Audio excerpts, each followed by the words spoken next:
happy Tuesday evening, ladies and gentlemen out there in Woo Nation. It is once again time for you guys here to come to you with another live episode of Woo Fantasy. Right here, as always, brought to you by Rotoballer.com and Underdog Fantasy, Rotoballer.com. That is right. Go and get everything. One-stop shop for all things fantasy over at Rotoballer.com. Go and get the premium package for the NFL season today. We're going to have everything situated and ready to go for week one action. We are actually there, ladies and gentlemen. Week one action over there at rotoballer.com. Premium package, discount at checkout with promo code WOO. Also go to Underdog Fantasy, promo code WOO. We're here. And we're back. Finally. Co-host Nick Hefley. How are we doing tonight, sir? Man, me and Michael Vick here are good. We're solid. Which was going to lead me into what I was going to bring up to at the top of the show. I was going to kind of lead out there with everybody that might be joining us live streaming this draft. We're going to be doing the experts draft here at the top of the hour. But go into the comments or hit me up over at Roto Superstar. Best and worst draft moments from your 2023 drafts as we get into the season starting. What was your best draft moment of the season so far? What was your worst draft moment of the season so far? Hit us up with those in the comments on the live stream or shoot me that moment over there at Roto Superstar or at Woo_fantasy. So definitely let us know what's on your mind there as we go through this draft tonight. But yeah. We're, like I mentioned, we're here. It's week one. We have our final draft that's kicking off here at the top of the hour, like I mentioned, but we're here. It's week one. Time to get those waivers in tonight. Time to get your starting lineup set for the game on Thursday night. How are we feeling? Ooh, feeling good, man. We're this is the last draft we do. We always do it right before the start of the season. It's what we affectionately refer to as the Experts League. So it's all the people in our network / my network that are kind of the top of the top, the best of the best out there that we draft with, and we'll set it up and we'll go through a lot of the teams and everything that we're rolling through here with. But for me, it's that one of the only drafts that we do all year that's actually just a regular kind of PPR league. There's no IDPs in there. There's not a lot of crazy kind of stats in there. The draft we did the other night, your league that you've ran for the last couple of years that we call the $100 league. It's a point per 5 rushing yards versus a point for 10 in most. So this is kind of more your new traditional fantasy football league. So it's exciting. I'm excited. I always am every year. It's the league that I've ran, for the second longest time that I've ever done. We did a dynasty draft the other night that I've ran for 20 plus years now. But the format here is great. The drafters are great. It's always an exciting thing. Last year, I and Larry Worth split the championship last year. We both had Bengals and Bills in both of our lineups. There was no way to determine a champion, so we split things right down the middle here. Consequently, he is drafting, I believe. Yeah, he's drafting 3rd. I'm drafting 10th. So we're both kind of on opposite ends of the spectrum. He is year after year is always at the top of the standings here. So yep. I'm just excited to be able to do this draft and actually do one live because, it's nice to be able to get in that format to where you and I can go in now at the end to where we're not tipping off our hand too much and showing people what we do, how we do it.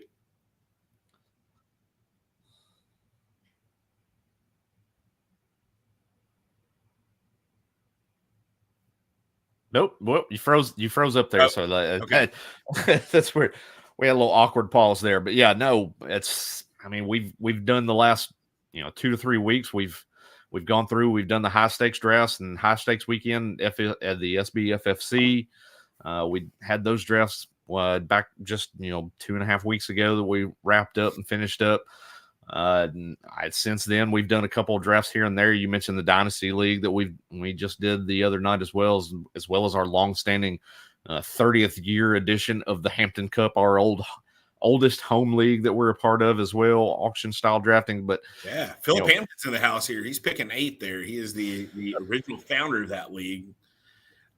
After I made the 4-hour drive to Florence, Alabama, right on the river there to be able to do that draft.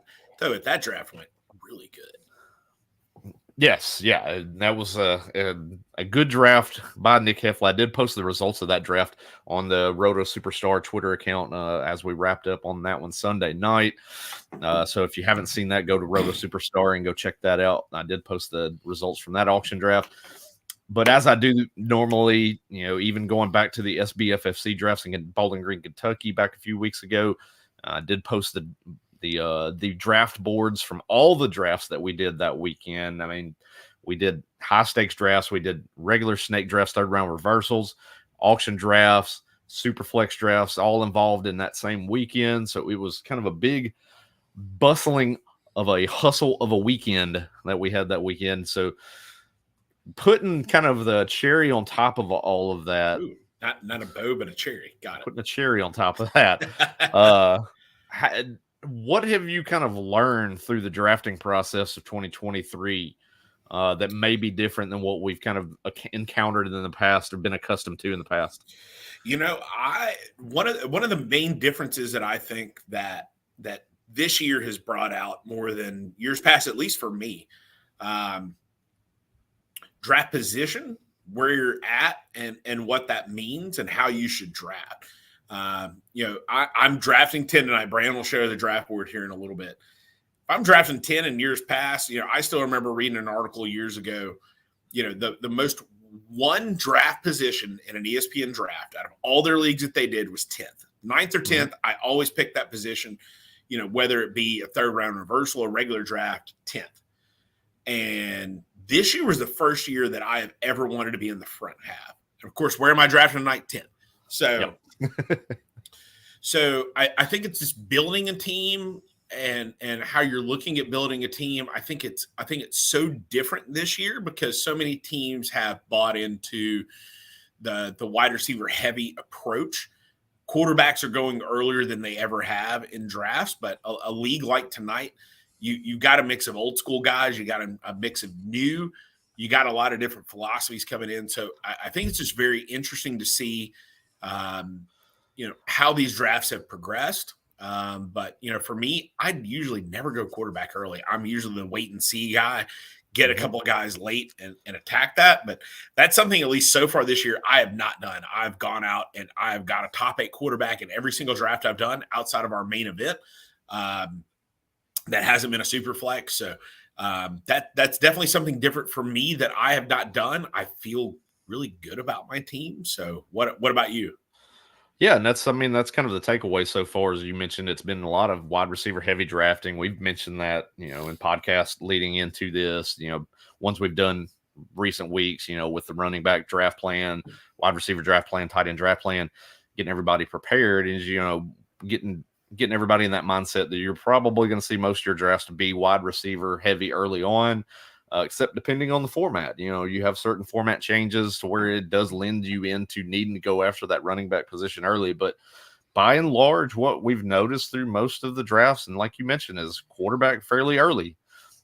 Getting, guys, you've seen your Mahomes, Hurts, Allens going tail end round 2, going into round 3.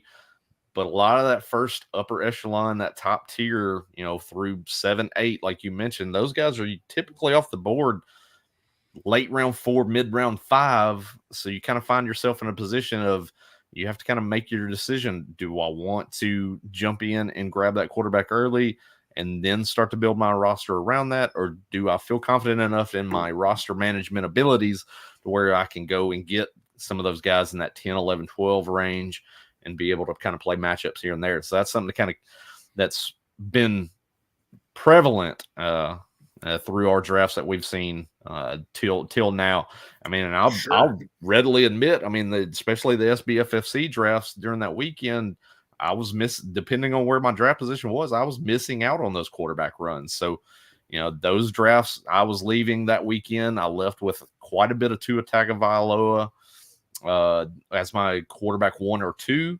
had Deshaun Watson and also Daniel Jones, kind of mixing in there in that QB1, QB2 guys that I'm kind of shuffling in to be able to filter out the quarterback that I might miss out on those earlier guys. I think if you miss out on one of those, to me, top 8 guys, I think if you miss out on one of those guys, that next natural progression is that Tua, Deshaun Watson, who I'm very questionable on. I got him in the Scott Fish Bowl, which we've talked about that a little bit there.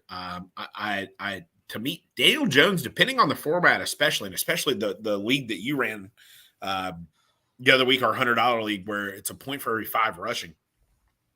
I'm happy to have a guy like Daniel Jones in there. Daniel Jones finished as a top 8 quarterback last year with his rushing ability, and especially the new offense that Dable has installed in there. They're adding receivers. I don't even have to tell you. I'm sure you'll probably take Darren Wallers now as your number 1 tight end with the news of today. But no, I mean, I definitely think it's one of those things that, again, depending on when you draft, it's changed a little bit in the way you draft. And I think, look, it's nice having leagues like this. You and I do a lot of different leagues and a lot of different formats to where, it's not black and white what you draft, draft to draft. The Hampton Cup that we drafted over the weekend, it's not a PPR league. It's the only standard league that we do. Old school classic format. You better darn well have 2 good running backs in that league, or else you are not going to do well. Right. And even further old school format, there are no tight ends. It's tight ends and wide receivers are combined into one position. You start 3 of them. The tight ends go to a little bit of a discount, but I mean, you only see 2 or 3 tight ends even go the entire draft, which is kind of crazy. So, yeah.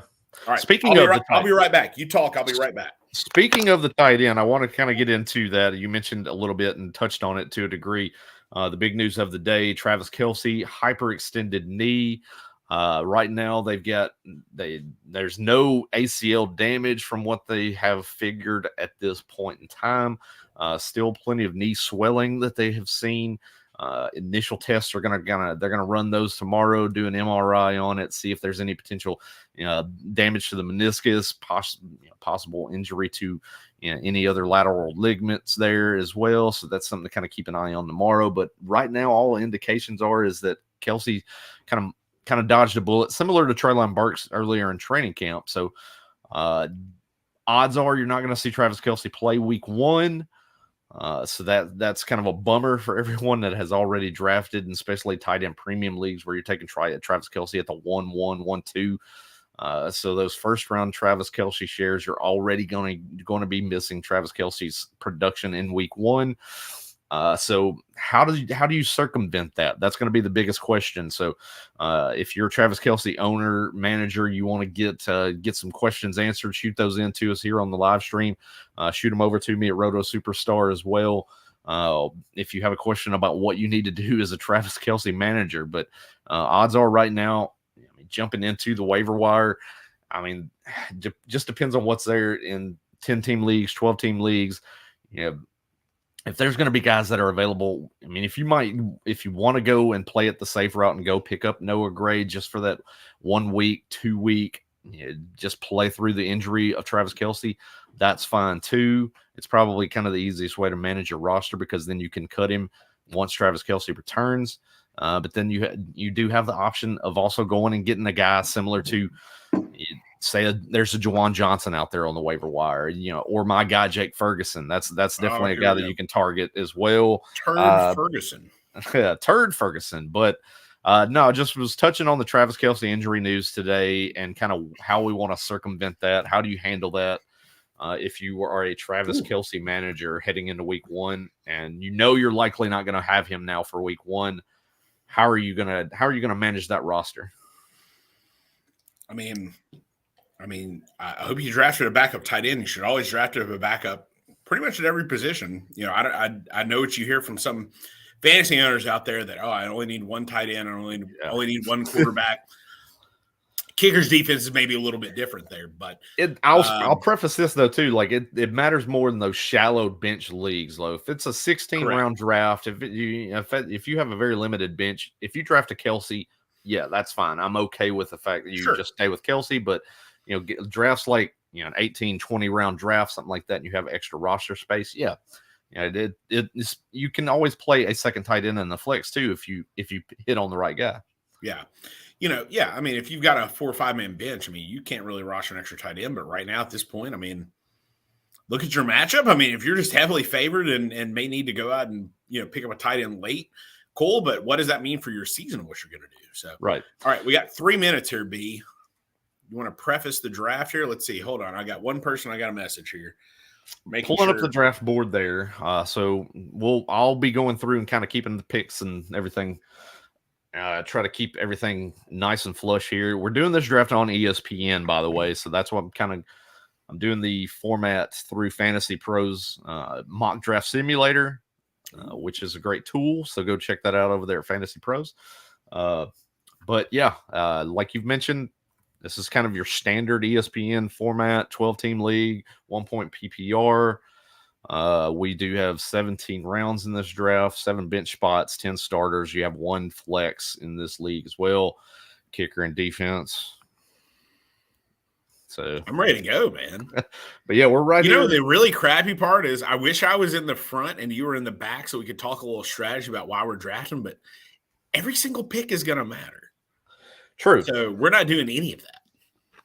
Which to a degree, I mean, it kind of helps me out. I'm on the back end, so I can kind of really keep tabs on the draft more and be able to really discuss and review picks and possible strategies and things like that. So that's good for you. Yes. Under the 2-minute warning here at this point in time. So getting ready to kick things off. Once again, if you're following us on the live stream, send in any questions you might have into the comment section or shoot them over to me at Roto Superstar as well.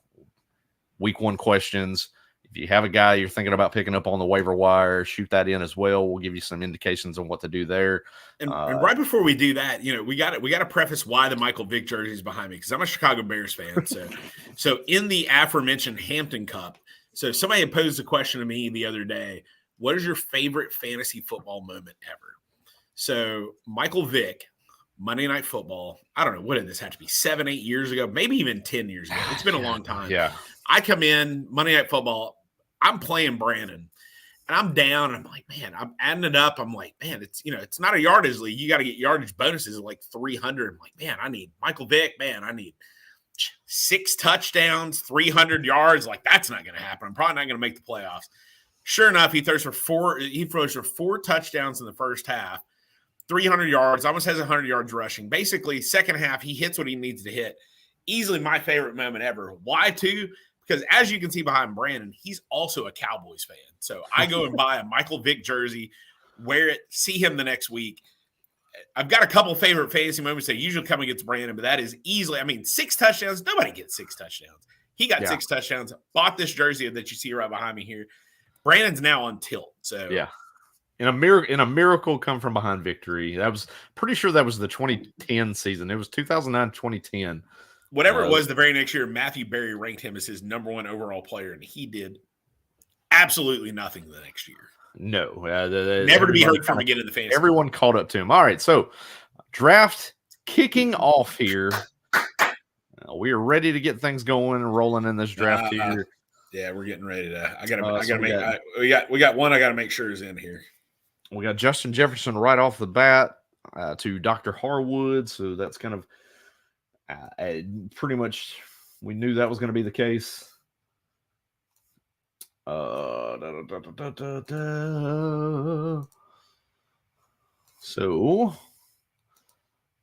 let's do this here. Kelsey goes 2. Wow. Kelsey goes 2. So not worried about the injury situation with Travis Kelsey. Going ahead and taking advantage of that with the Travis Kelsey at the pick 2, then Jamar Chase. So this is kind of your typical start you're seeing in most of your drafts at this point in time. Nothing really out of the ordinary. Travis Kelsey at 2 is not out of the ordinary? Well, based on the injury news, that is. So I would say that's out of the ordinary, even if we didn't have the injury news here. But that's a go get your guy situation. if you want to be honest about it. If you're a guy that wants to get a player like, hey, little brother going Tyreek Hill. Speaking of going to get your guy. Yeah, so we got, let's see, McCaffrey, Austin Eckler. Let me get the draft board up to date. I was trying to get in contact with my boy here, James, who he knows what time the draft is. Texted him, called him. He's up right here. We're getting ready to get Devontae Adams here at this pick. If he is not in here, nope, there we go. All right, so I guess he's jumped in, and we have Stephon Diggs off the board now.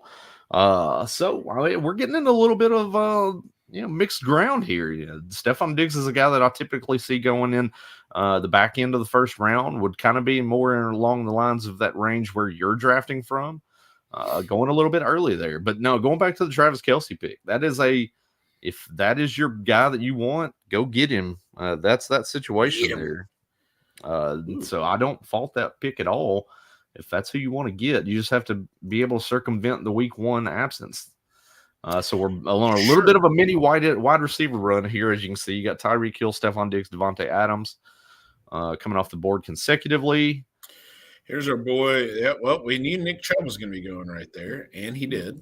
Yep, I knew Justin Farley, good old feller, Mr. Fantasy, Nick Chubb. I knew that pick was going to be made. I even prefaced that in our group chat earlier. So I'm up right here. I got a choice: Bijan, Saquon, Derrick Henry, Tony Pollard are the next kind of big names off the board. Yeah, I don't have Bijan in any leagues whatsoever. I don't have Saquon Barkley in any leagues whatsoever. I got Henry and Pollard in a couple, but my choice right here is between Bijan and Saquon. I really like what I'm hearing out of Bijan. However, I don't like the rookies going so early, so I'm going to go Saquon Barkley here at pick 10. Okay. Saquon Barkley off the board there. A little bit of a I wouldn't say that I'm surprised by that pick, but I like Bijan Robinson. I'm a little nervous about behind him exactly what's going on because they don't seem very keen on making him the starter. So that I'm not myself. I am not as worried about. So you're up here. So what are you worried about that? Because you got a chance to get Bijan here. Where are you? That's definitely Tony Pollard going right in front of you here. So where are you going? Because I was expecting to hopefully have Tony Pollard there and available, but no. I think one of the first picks I'm going to make, because you let him slip by, I think I'm going to go with Bijan Robinson as my first pick in the first round. Okay. Going there. Now to follow that pick up, here's the question mark. Where do I want to go there? This is the question. This is going to determine your entire draft, Brandon. This is a start 3 wide receiver league, 1 point PPR. So what is... You do want. I'm on the end here, so I'm going to be missing runs. There's going to be players coming off the board here, so I have to kind of. I know where you're going before you're even going to go there. Just go ahead and take them. Go ahead. Yeah. Go ahead. You think so? I would be quite shocked if you didn't go where I expect you to go. I would be quite shocked. Yeah, I think if you followed me enough throughout the off season and kind of followed my rankings, things like that, you probably have an indication of where I'm going to go here. It's one of my favorite players to draft through this off season, and that's going to be Amon-Ra St. Brown is going to come off the board here, pick 1 of round 2. Shocker. Yeah, he's on quite a bit of my rosters up until this point right now. So Garrett Wilson was the other guy that I was thinking about. I was going to go Garrett Wilson because I haven't taken him in any draft so far. And I really thought about going in that direction. So now it's to me. Derrick Henry's there. For me, I really like Derrick Henry, but the way that this draft is going to go in future rounds, I feel like I'm going to get some running backs coming to me in later rounds. So for me, my top target on the board is CeeDee Lamb. It would absolutely be Cooper Kupp, but who knows how long he's going to miss. So we're going to go CeeDee Lamb right here. Okay. Interesting. I've not, again, another guy who I have not gotten. I haven't drafted in the back half that much, but again, another guy that I've not gotten that much. Mm-hmm. Yeah, as we've seen, I really wanted to go Garrett Wilson because I haven't got him in any drafts. I haven't got either Saquon or CeeDee Lamb in any draft. Have you gotten Bijan in any drafts so far? I've gotten him in a few of the underdog drafts that I did early in the offseason. Not as much here lately within the last month. So this is kind of a newer pick for me. But obviously he's a guy that's coming, he's going mid late round, mid to late round 1 in a lot of the drafts as things go right now. So it was kind of, for me, as a no-brainer pick. Once you let him slide by, and then especially Tony Pollard going in front of me, Bijan was kind of the pick there. And slight tease into the rest of the week here in my rankings for week 1 in rotoballer.com. I have Bijan Robinson ranked as my number 1 running back in initial running back rankings for week 1. Ooh. I think we put Mr. Charisma, who's right behind us here. The 3 out of, oh, there we go. Okay. AJ Brown. Mr. Charisma here is the 3 of us are drafting 3 out of the top 4, and we've pretty much mirrored each other. Running back in round 1, wide receiver in round 2. Quite interesting. Let's see. Then there the elder statesman Philip Hampton going with Derrick Henry right there in Nashville. He was telling me this over the weekend there that he has a Tennessee Titan staying in his condo in downtown Nashville here for the season.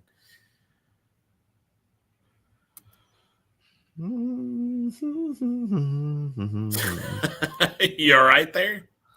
Yeah, I just got to keep up with keeping up with the board here. You just let me know what you need, man. I'll read the picks off. You don't have to go look at anything there. No, we're good. So you see, it's interesting to see how far Cooper Kupp is going to fall. Correct. I mean, it is. I mean, I was interested to see coming into the night how far that Travis Kelce was going to fall, but that question got answered extremely quickly with the 2nd overall pick. So, yeah, very interesting. Yeah, that's going to be the thing, is how much farther are we going to see? We're going to see him fall off the board. That's a good question. The Cooper Kupp, because obviously that is a guy that should be easily a first round pick. But now, circumstances being the way they are, how comfortable you feel, how many games he might potentially miss, that's something you're kind of gambling on. Same thing with what we've seen the last couple of weeks with the Jonathan Taylor situation.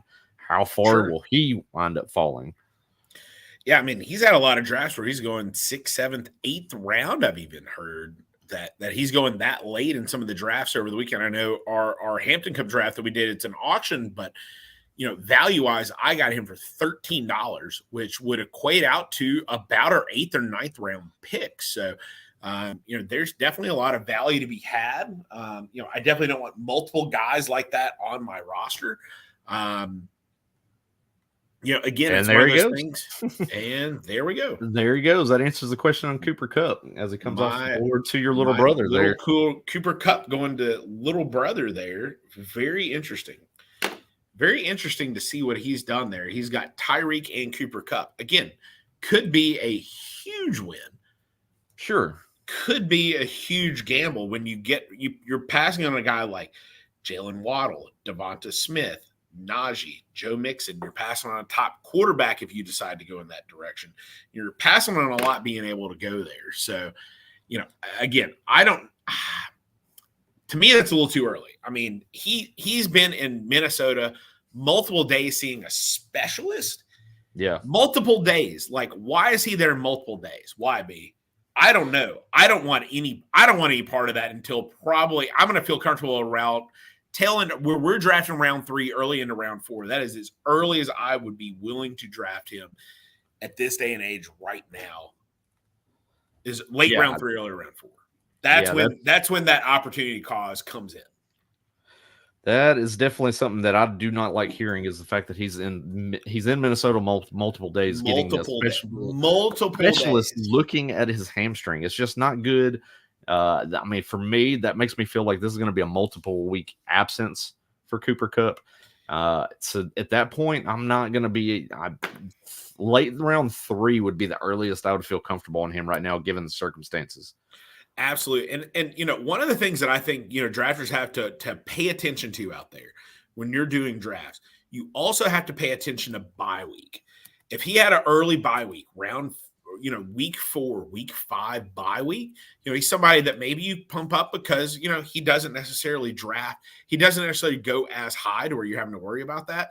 But technically you're missing 5 weeks. If you miss 4 weeks, you miss 5. Because you've got that bye week out there as well. So you're not getting him for potentially 5 weeks of the season. And you're taking a guy that early. That is way too early for me. Yeah, it's too rich for my blood is the old expression when it comes to that. I can't pull the trigger on that at that point in time. So now as we've wrapped up round, you can see they're wrapping up round 2 there. You have, after Cooper Kupp, Joe Mixon, Jalen Waddle, DK Metcalf. A little bit early on DK Metcalf. Kind of surprised to see that pick there to the worthless bunch there. Aaron Jones, Jahmyr Gibbs.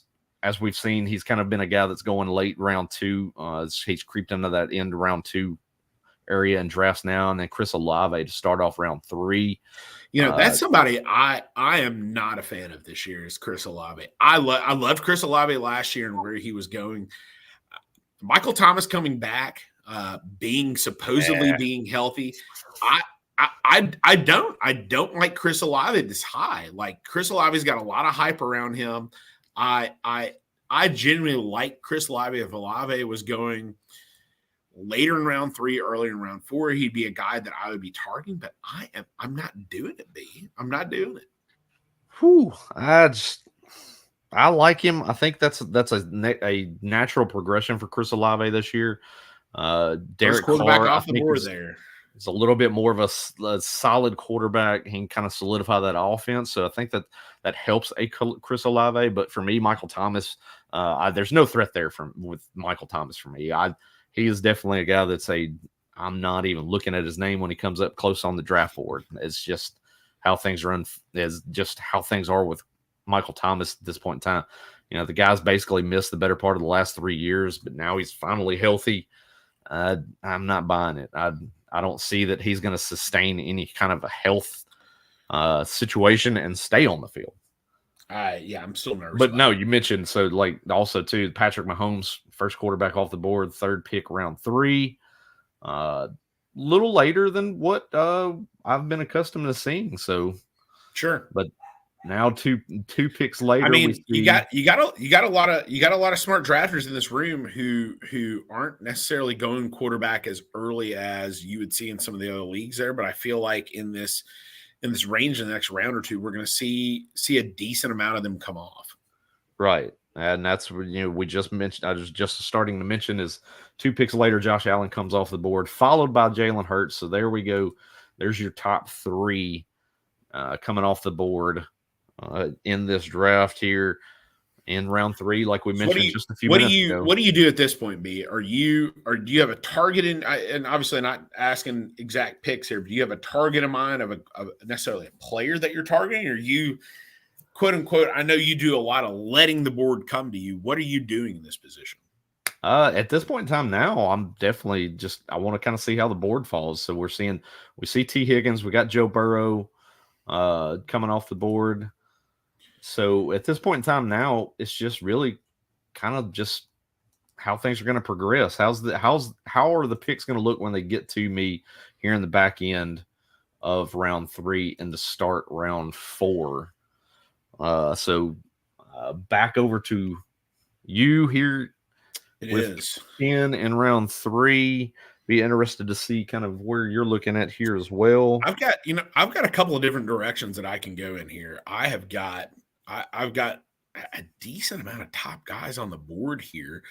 In knowing and keeping up, I see the 3 of us at the end here, technically the 4 of us at the end with Mr. Charisma here, have all taken the exact same positions here over the first couple rounds here. So, I am all about, especially in this format, getting the best possible players I can at the best positions here. So my top ranked player on the board right now is Devonta Smith. So that is who I am taking here.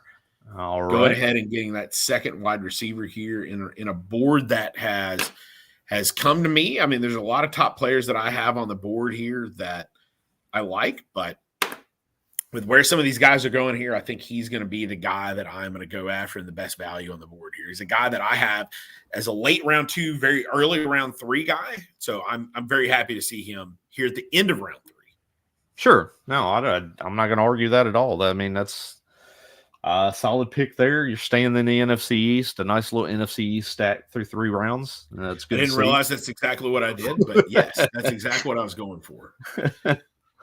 Okay, good. So I love Doug. Doug is the one guy that's drafting between the kind of triumvirate here of the Woo Fantasy podcast here. Doug's my buddy from here in Atlanta. He lives down in Florida now. He runs one of my favorite leagues that I do. I hate Deebo Samuel this year. I hate him. Sure. There's a lot of freaking mouths to feed in there with Brock Purdy down in San Francisco.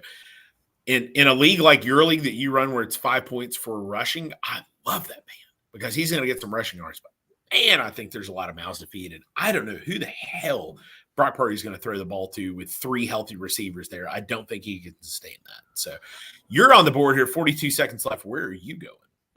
First pick, I'm going to go ahead and jump back into the running back pool, get a guy that I've been very high on throughout the offseason, and even with the signing of Ezekiel Elliott, does not deter me one bit with what his potential is Ramondre Stevenson coming off the board to me here to end round 3. But now here is here's the quandary. Here is the quandary, because this is where being on the back end of the draft board is really where you it's where you have to kind of play the board a little bit. What do you want to do at the back end of the board here? There's different areas where you can kind of go with, but looking at the board and how things are kind of playing out, depending on what I want to do here, I believe with the way that this last round is going, and now I'm looking at two rounds before I'm going to be up again.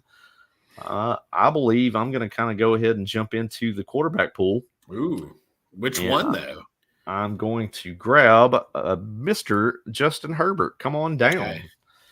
You know, I thought about that with this last pick here. I did think about that. He's been a guy that I have yet to draft in any draft so far. So that's definitely diversifying the portfolio. Like diversification. I know you like that diversification. Yes. So I'm drafting here. I've got, kind of a similar thing. I thought about Herbert. Again, I really like Devonta Smith. I could go. I've got a couple of directions I can go in, but I feel like quarterback is probably the direction that I'm going to go in here. I don't really like to be falling off a little bit. I have not taken this guy. I hate taking him so damn early, but at the same time, am I going to do it? I really don't know if I want to do it, B. I got 30 seconds left. Yeah, I mean that's you're in the quandary now. Is which quarterback of those 2 or 3 that are in that next this is kind of what it is. You know what I'm going to do? I'm not. I just can't. I'm going to go Najee. I'm just going to go and hit it. I'm just going to hit it. Curveball. I almost did it, B. I almost did it. I almost went with a quarterback that I didn't want to go with there. But I like Najee. Najee, I've got an early round 2 grade on Najee. Right behind me goes Lamar Jackson.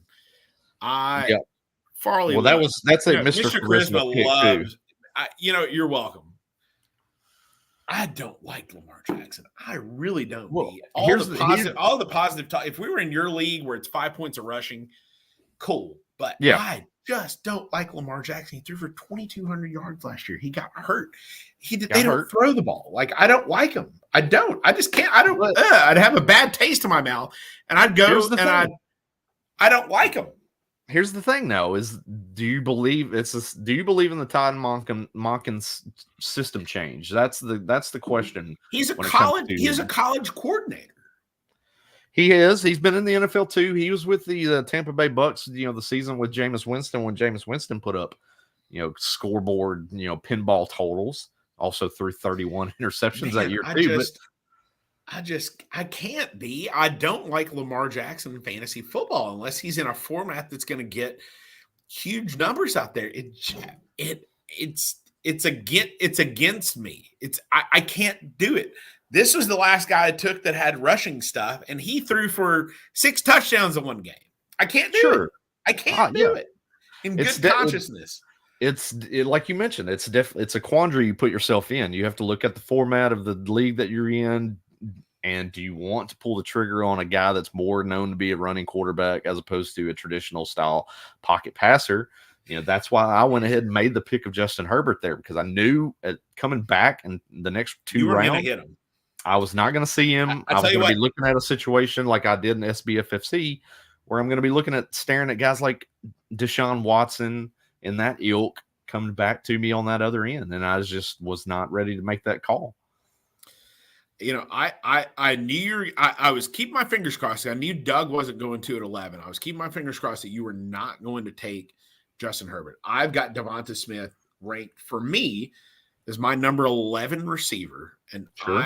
I felt like the value that I could get off Devonta Smith would be better than the quarterback and me picking Herbert right there. As bad of a year as Herbert had last year, I like him. I only have really gotten him in a couple leagues this year. And by the way, if you're turning in, I'm not going to say the word shares because it's leagues, not shares. FYI, go Kickers and boo on shares. It's leagues. Okay. Which if you are just tuning into the stream too, just I did mention, go ahead and go shoot us. Topic of the evening is your best and worst draft moments from 2023 so far. Shoot them into the comment section. We'll post them on the screen here to let everybody know. What's yours? Because you haven't shared what your best and worst moment is. I wouldn't say best moment. Yeah.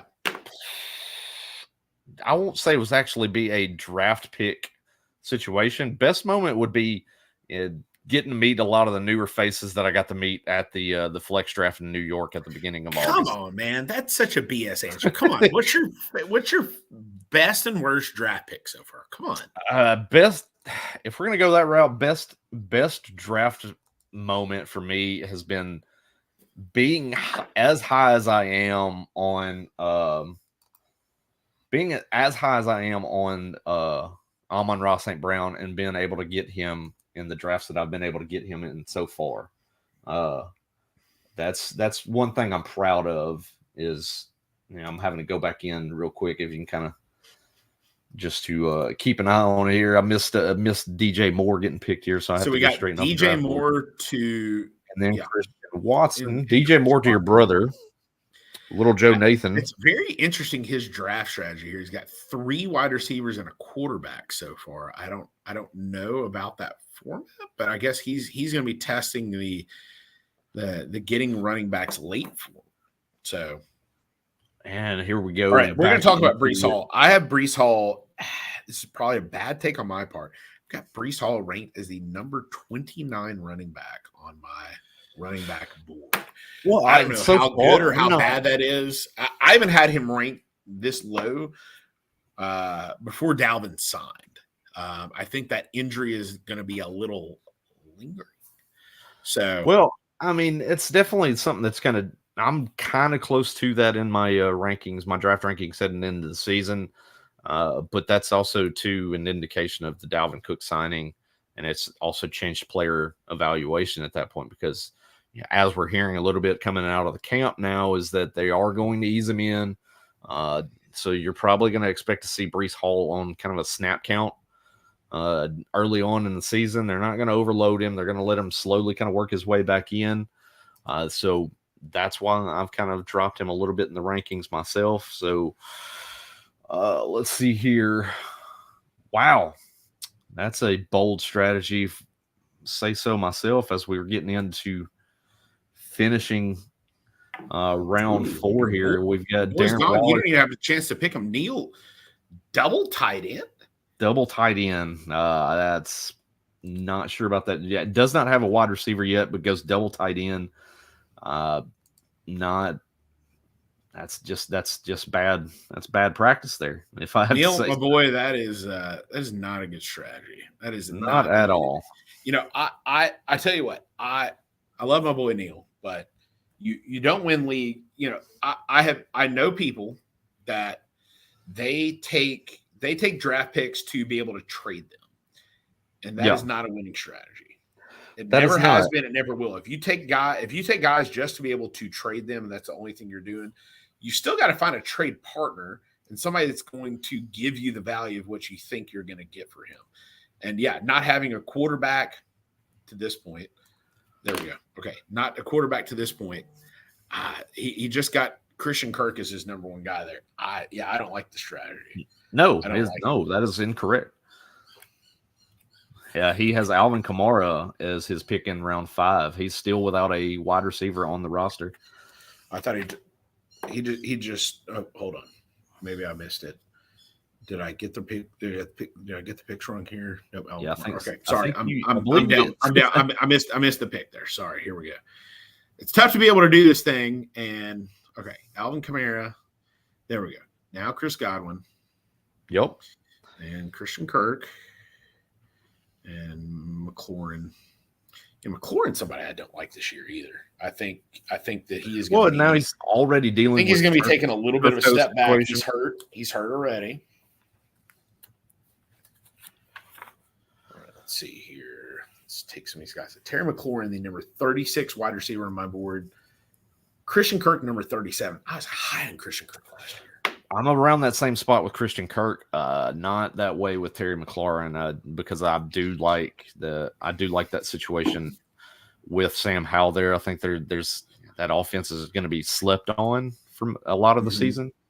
But once he gets through this turf toe situation, if it doesn't linger throughout the season, I think we're looking at a situation where he's going to produce probably some of his better numbers that he's produced in his career, because of the fact that he's not had ample quarterback play through this point in time. Sure. Wide receiver run continues with Drake London after Terry McLaurin, only to be put to a stop with the selection of Kenneth Walker. You know, Kenneth Walker is a back that I would just be so freaking high on this year if they didn't draft Shaq Charbonnet. Sure. I would be all over him like white on rice. Which is that's second round draft capital on Zach Charbonnet. So that's, that they're going to put him into the lineup. It's how's that going to look early on in the season? Is it going to look like last year with Pete Carroll putting Rashad Penny out there for a majority of the snaps early on in the year?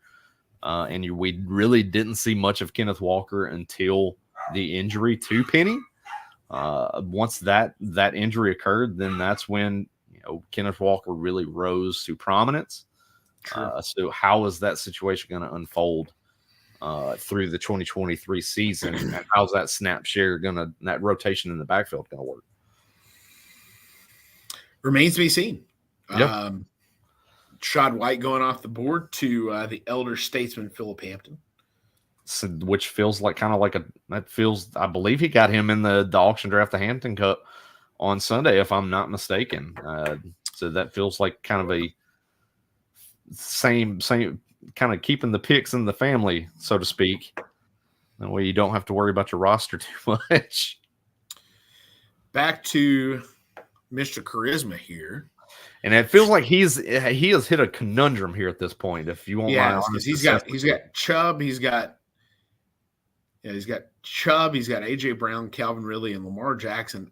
He's trying to decide between am I going another running back, or are we going wide receiver here? I think I know. Well, I know what direction he's going. I think it's testing his fandom, because the guy that's at the top of the board right now, if you look at the ESPN rankings, is Chig Okonkwo. So it feels like, oh wow, he goes Javonte Williams. That's a guy who I like. That's a good pick. Tell you what, brother. I don't know. That feels this draft strategy early. Got played into perfection. I was so close to being able to take Lamar Jackson. I almost even had it. But my boy T-Law doing a little falling down here. Yep. We're going to be plucking T-Law. I thought about letting him go potentially, but I don't trust Doug at pick 11 since you got a quarterback down there. So I'm getting my boy Trevor Lawrence. Alexander Madison. I feel a whole lot better. Right, I feel a whole lot better doing that. Let me tell you. Yeah, I could go with that. I don't blame you. Dude, I'm excited, man. Let's freaking go. Dude, I'm telling you, he is the last of my top 8 quarterbacks. I want one of those 8 quarterbacks there. I cannot believe that he fell that far. Back again in round 5. I think most of the drafts, that's about where he's kind of been coming off the board. So you're on the board here. Minute to go. Where are you thinking here? You've got, so far on your board here, you got Bijan Ramondre. Mm-hmm. Amon-Ra St. Brown. You got Justin Herbert the last round. I'm assuming you're at least going wide receiver with one of these picks here. I will be going wide receiver with one of the picks, and probably going to be, we were just talking about this pick just a moment ago. Oh, no way you're doing this. And I'm going to pull the trigger on it. I'm going to go with DeAndre Hopkins with first pick here. Ew. Yuck. Yuck. It's a byproduct of he being the main target in that offense. It's going to be trailing quite a bit. Wow. They paid him the money to come and join the team. I think it might be his last kind of hurrah as a top tier fantasy option. I mean, I've got him as a guy that's that fringe wide receiver 2 anyways, so it kind of falls in line with the rankings. But then now after that is, what are we looking at after this is the question. How do I want to attack this you got board? 2, and then 1. So, I mean, you're pretty balanced there. Pretty balanced here at this point in time. Kind of looking at my cheat sheet and looking at my board. How do I want to play this out? This league last year, I fell susceptible to injury. Last year, I did have Breece Hall in this league. I was performing rather well in this league until the Breece Hall injury. Once the Breece Hall injury hit me, I had to make some moves that kind of really affected my roster and then subsequently hurt me at that point in time afterwards. So speaking of long-winded answer to get to your draft pick. Long-winded to go with the pick of as my RB3. We're going to go with J.K. Dobbins here. Okay. RB3 of J.K. Dobbins. I feel pretty good with that pick. I mean, I don't hate it at all. No, I mean, a great week 1 matchup that's going to be playing out of my flex at home against the Houston Texans. Gosh, awful run defense. Gosh, awful. Okay. Well, I am all in on this guy. Whoop. I better not tip my pick before he takes it in front of me. Okay. I keep feeling like I'm always right there with you. Okay, Mike Williams goes in between. All right, I am all in on this guy. So I'm absolutely not going to wait and get a tight end here because I don't feel like any of these guys are going to make it back to me. You're going to get your guy. He was my guy last year. He sucked so much ass. And Kyle Pitts is going to be the draft pick here because if he sucked so hard last year, he's got to do good this year, right? I mean, a better quarterback situation, Marcus Mariota, he's got to do better this year, right, B? You would assume as much. There's no way. And again, just like we talked about, top 8 at quarterback, I have a top 7 at tight end. And I refused. Well, maybe top 8 if you include Pat Freiermuth. Outside of that, I do not want to be going week to week trying to figure out what the hell tight end I'm going to start. So, yeah, Kyle Pitts round 6, I am in all day long. That's typically in a lot of the drafts that I've seen so far. That's kind of the landing spot on Kyle Pitts. I mean, everybody Kittle. I love Kittle, dude, but his injury again. We talked about a little bit about Debo and his injury. history questions me just a little bit on When him. he was so touchdown dependent with Yeah. Brock Purdy last year. That's the thing too to look at as well is how is that going to affect him this year? If you look at the snap, the target percentages with Brock Purdy under center, it was very heavy Deebo Samuel, and then it was kind of a mixture of Brandon Ayuk and George Kittle. And like I mentioned, George Kittle was very touchdown dependent. As Kittle, right on Kittle cue. Comes off the board to the elder statesman Philip Hampton. So I mean, this is a position I did not want to be in. I do not want to be starting Tyler Higbee or Cole Kmet or some of these other tight ends out there. I do not want that to be my league. Don't you dare besmirch the name of Tyler Higbee, sir.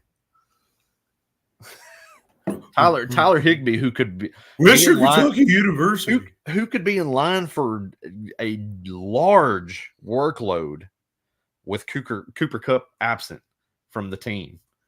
That's something to kind of keep in mind when you're looking at a guy like like a Tyler Higbee, but that remains to be seen. Now, I've actually again teased in the week 1 rankings. I've got him heavily ranked as a tight end. Tell you what, there's a couple of guys who have not been taken yet that I am going to be extremely heavily invested in FanDuel in week 1. We'll talk about that on another episode, but I'm not going to let them.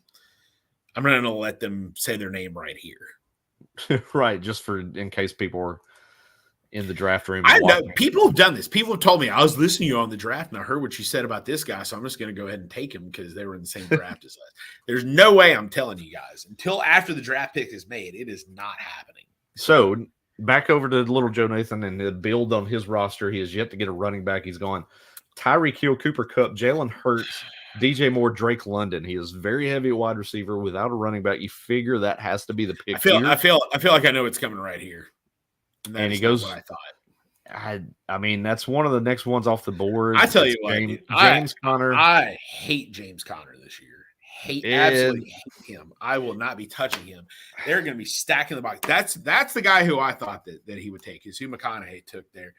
If you're going to play that strategy, I think you got to go Jonathan Taylor and go boom or bust right here. So perfect spot for Jonathan Taylor. If I had already got my tight end, I would have gone Jonathan Taylor this round too. So well, it comes down to more what you want. Like Jonathan, Jonathan's looking at he doesn't have a running back yet. He needs a guy that's going to be on the field. Jonathan Taylor would. I would not have taken. I tell you what, right now though, if I had played that strategy, I mean, you maybe take a Jonathan Taylor there, and you get 2 running backs that are going to start week to week and then wait. But man, By the way, speaking of which, looking at the board here, how many guys have all of a sudden popped injuries up here that are coming off the board here? You just had James Conner, questionable. Mike Evans, questionable. Miles Sanders, questionable. Jerry Jeudy, questionable, which we know he's going to be out. Yeah, which we know with Jerry Jeudy, that situation. But I mean, you got a whole lot of guys that are coming off the board right here who all of a sudden have some kind of an injury tag on them. Like, what the hell did this come from? Yeah, it's a lot of that soft tissue type of injury situation. You see pop up late in training camps. That's the situation. What is the situation with Jerry Jeudy? And I mean, odds are he's going to miss some time. Now the aforementioned Mike Evans is off the board. That situation is kind of one to keep an eye on right now too, because how's that look when it comes to his contract situation? He's got a deadline set for Saturday that he wants to get a contract done with the Buccaneers. It feels like right now that they are not going to abide by that. They are not going to pick Why up. Why would they? There's a no new reason contract for them to. There's not. I mean, why would they? Tom Brady's not out there throwing the ball to him. Like, no, not at all. That's that, and he's an 8. He's going into his now 11th season in the NFL. All right. Real quick. All right. So Neil Lowry strategy. Oh, and he takes Jerry Jeudy right there. Who now he still doesn't have a wide receiver that's going to play week 1.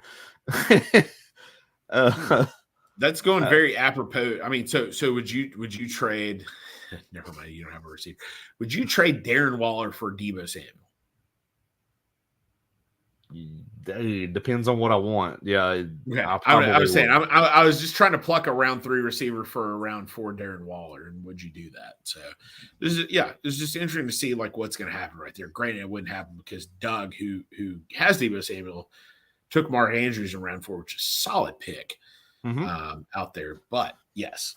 Yeah, which I mean, again, Mark Andrews was one that I debated on there at that turn myself. Yeah, I mean, it was a big question. I mean, it was a big question on your half. I mean, you got Ramondre, and it was either for you is either Herbert or you go the tight end and lock that position in. But you'd have been looking at the quarterbacks of what's available right now, because I would have gone T-Law right in front of you there. So you wouldn't have had. I mean, you'd have been looking at whatever's on the board right now at quarterback. So right. My biggest question was, I think I was going to go Herbert the whole time there. My question was, do I take Ramondre or do I take Mark Andrews there? I think was the biggest question. But the way this format is, I like to have running back depth in this particular league.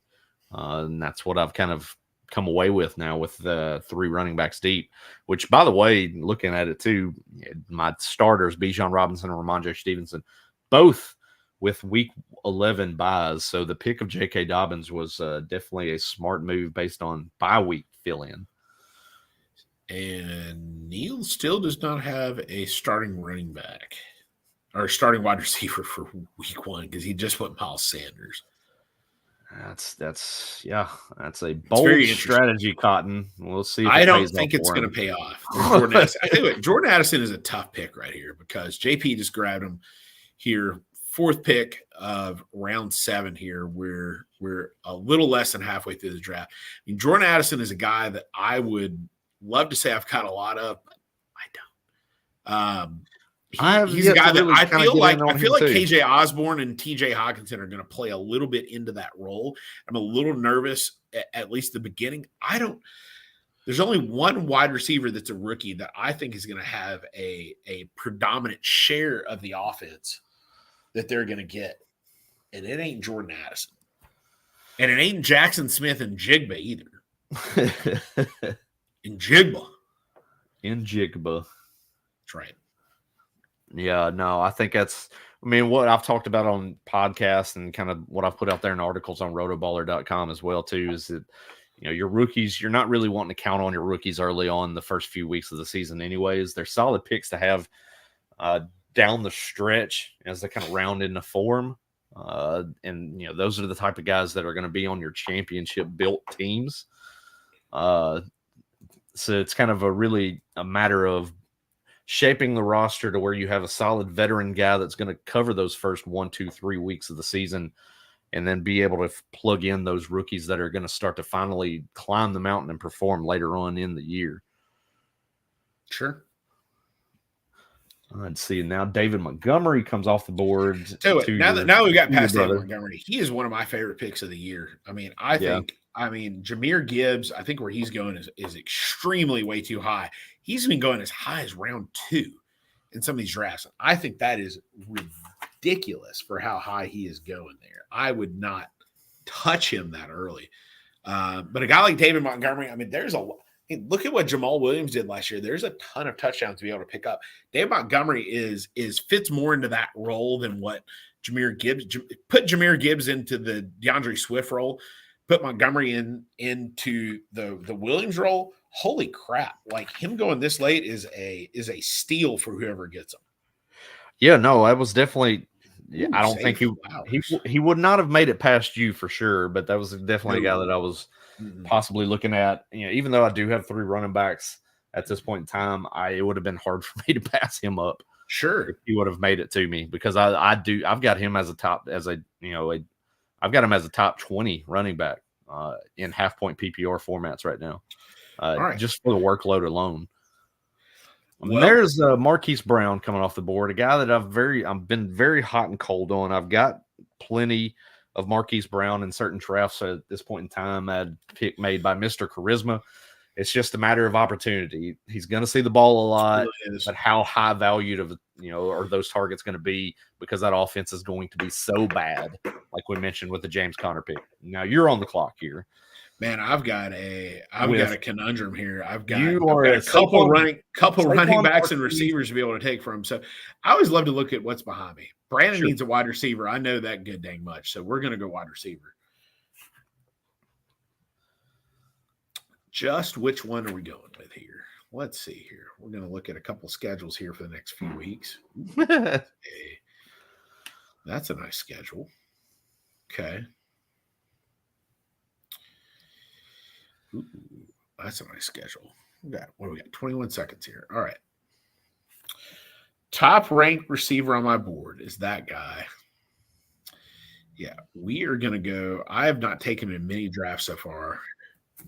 Ooh, I got to take him on this format here. There he is. Jahan Dotson. Good pick. That was one I was looking at myself. I mean, there's a couple of guys that are in about the same ilk right there. Yeah, Pittman was another one. I don't like Anthony Richardson. I really don't. And Pittman's a higher ranked guy on my board, but I just don't like Anthony Richardson. Well, here's the thing here with me in this. What are you going to do? Because obviously we know you're going receiver with one of your picks here. I am going to go receiver with one of the picks. One of the two that I was looking at, I was hoping that both of them would have been here, but no. Now both of them go right in front of me. Yeah, I knew you were going after one of them there, and that's one of the reasons I like picking Tink is I can see what's behind me. Had I known the round before quarterback, if both of you had quarterbacks, I just went on quarterback. But you had two receivers, he had three. I figured at the very least you were going to get a receiver here. So where are you going to go? 38 seconds. So now at that point in time, let's see. Looking at my board, what I want to do. For sure, we're going to make one pick. It's going to be Gabe Davis. Bounce back from last year's high ankle sprain. I don't mind that pick. Not at all. That's going to be one of my picks. Let me pull them up here. And bing, there we go. Bada bing, bada boom. So where are you going here? Are you taking the first defense off the board? Yeah, that's what I was thinking. Yeah. Round 8, I'm thinking about going ahead and popping the cherry on the good old defense. No. So at this point in time here, I'm at the back end of the round. This is a situation where you kind of want to reach for a player.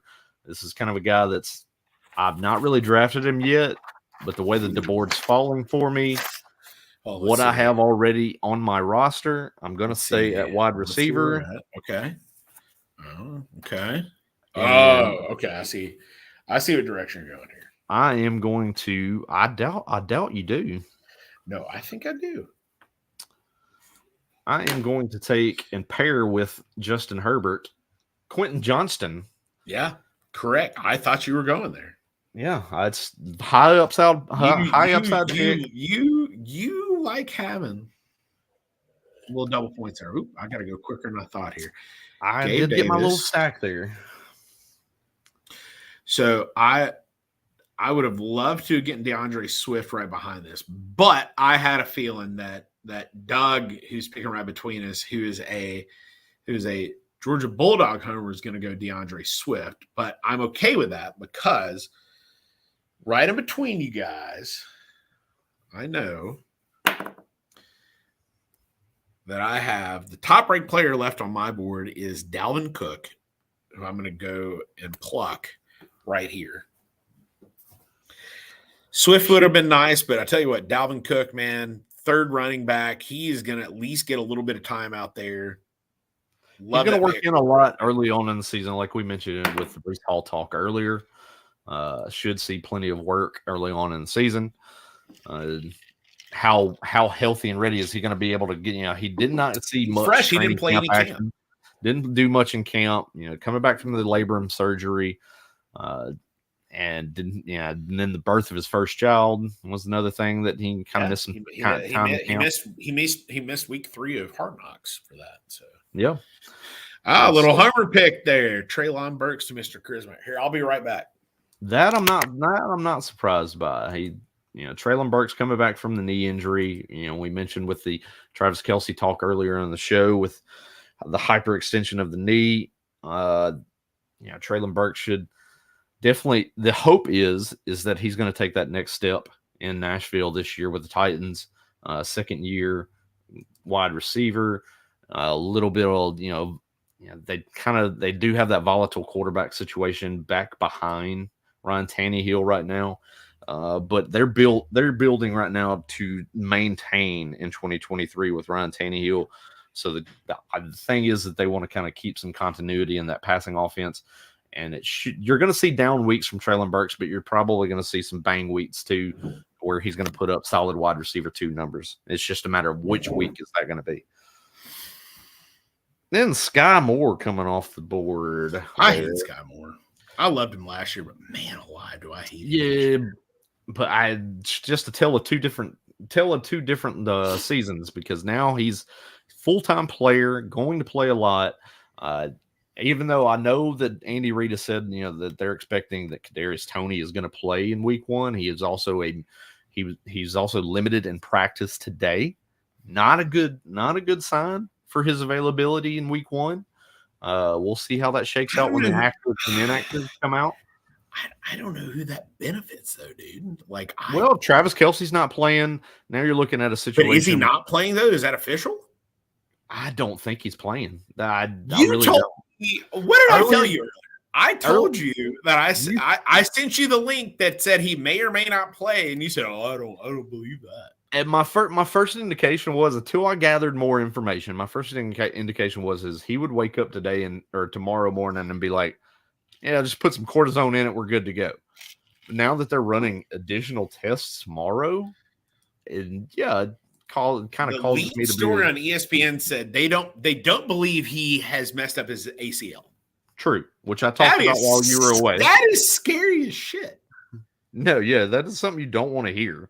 That is for sure. Like not that tests are negative. We don't think he's messed up his ACL. Like what? Like the ACL? That's the first thing you go to? Yeah. Speaking of first thing you go to, this is somebody who I love. He just went off the board here, Mr. ODB. I just don't think he's going to have a good year. I don't know if he's going to be hurt. I don't know what he's going to be, but you know what? The one thing he's not going to be on my fantasy teams is Odell Beckham. Right. I mean, there's Deshaun. But that's the thing too. For me, Odell Beckham, it's going to be a conditioning thing. He's not been on the field and played in no matter of the last couple of years now. It's just, how well is he going to hold up to the snaps that the team is going to ask him to play? But going back to the tail of this draft here is Neil with these, the second team. Neil has still not gotten a wide receiver. We're about to get in round 9, a wide receiver that is going to play week 1. That would kind of buck the trend of the. He's going wide receiver. Zero wide receiver theory. Followed by one of my favorite running backs from last year, going to the good doctor who runs the SBFFC in Bowling Green, Kentucky. Jerick McKinnon, and I honestly, if I did not go running back this last round, I'd have gotten Cam Sutton there where I took Dalvin Cook. Cam Sutton, who's probably going to be the number 1 wide receiver in Denver, who I don't know how much that's going to matter. I've gotten him in a decent amount of my league so far with Cortland Sutton there, but it's going to be interesting. Hey, there goes the last wide receiver on my page 1. Speaking of, that's wide receiver rankings here. Speaking of which, by the way, write your own rankings down. Don't go on based on what ESPN or some of these other websites say. Come up with your own. That way you're not all proxy to their rankings and everything here, by the way. True. But Michael Thomas coming off the board to Neil there to pick 2, round 9. Hey, he got a wide receiver.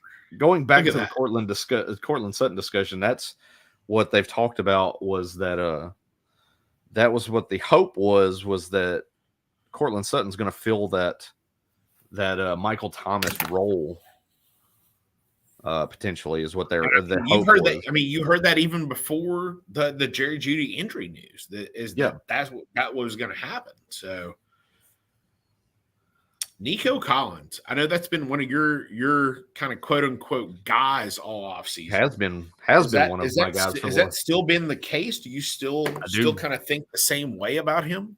I do think he's going to maintain that. He's going to maintain the wide receiver 1 role for the Texans as a team that's going to be trailing in a lot of games, so that you should see a situation where he's going to get a lot of volume potentially in that backfield or in that wide receiver rotation, the way things are going to shake out there. I'm having to kind of catch back up on some picks here. What do you need me to reel off here? Oh no, No, I got think you. you're caught up here. Yeah. Tua than Nico, yeah. Yep, two of the Nico. Oh, look at you keeping up. Yeah, I got this under control over here. Yeah. I've done enough of these live drafts and keeping up with things, like we did this Scott Fishbowl draft live down in Atlanta. I had to kind of do the same thing there as I broadcasted. So multitasking at its finest. So, I mean, you do a good job at it. Look at you. Sure. Yeah. As always, once again, shoot out any questions, comments that you might have into the page. We want to know what's your favorite draft moment of the year? What's your worst? Sure. Or again, just like behind me, what's your favorite all-time fantasy football moment? True. Phil Hampton, you cannot answer because I know what it is, and you can. I don't know if you're even tuning in, but you can't say anything. Dante Culpepper. No. So the elder statesman Philip Hampton, with the recently retired Tom Brady, was playing me in a championship, and Tom Brady needed 300 yards and 3 touchdowns, which it's Tom Brady. I mean, could he get it? Sure, but especially in a primetime game, you just know that he's going to do that. So, and he did. Tajay Spears.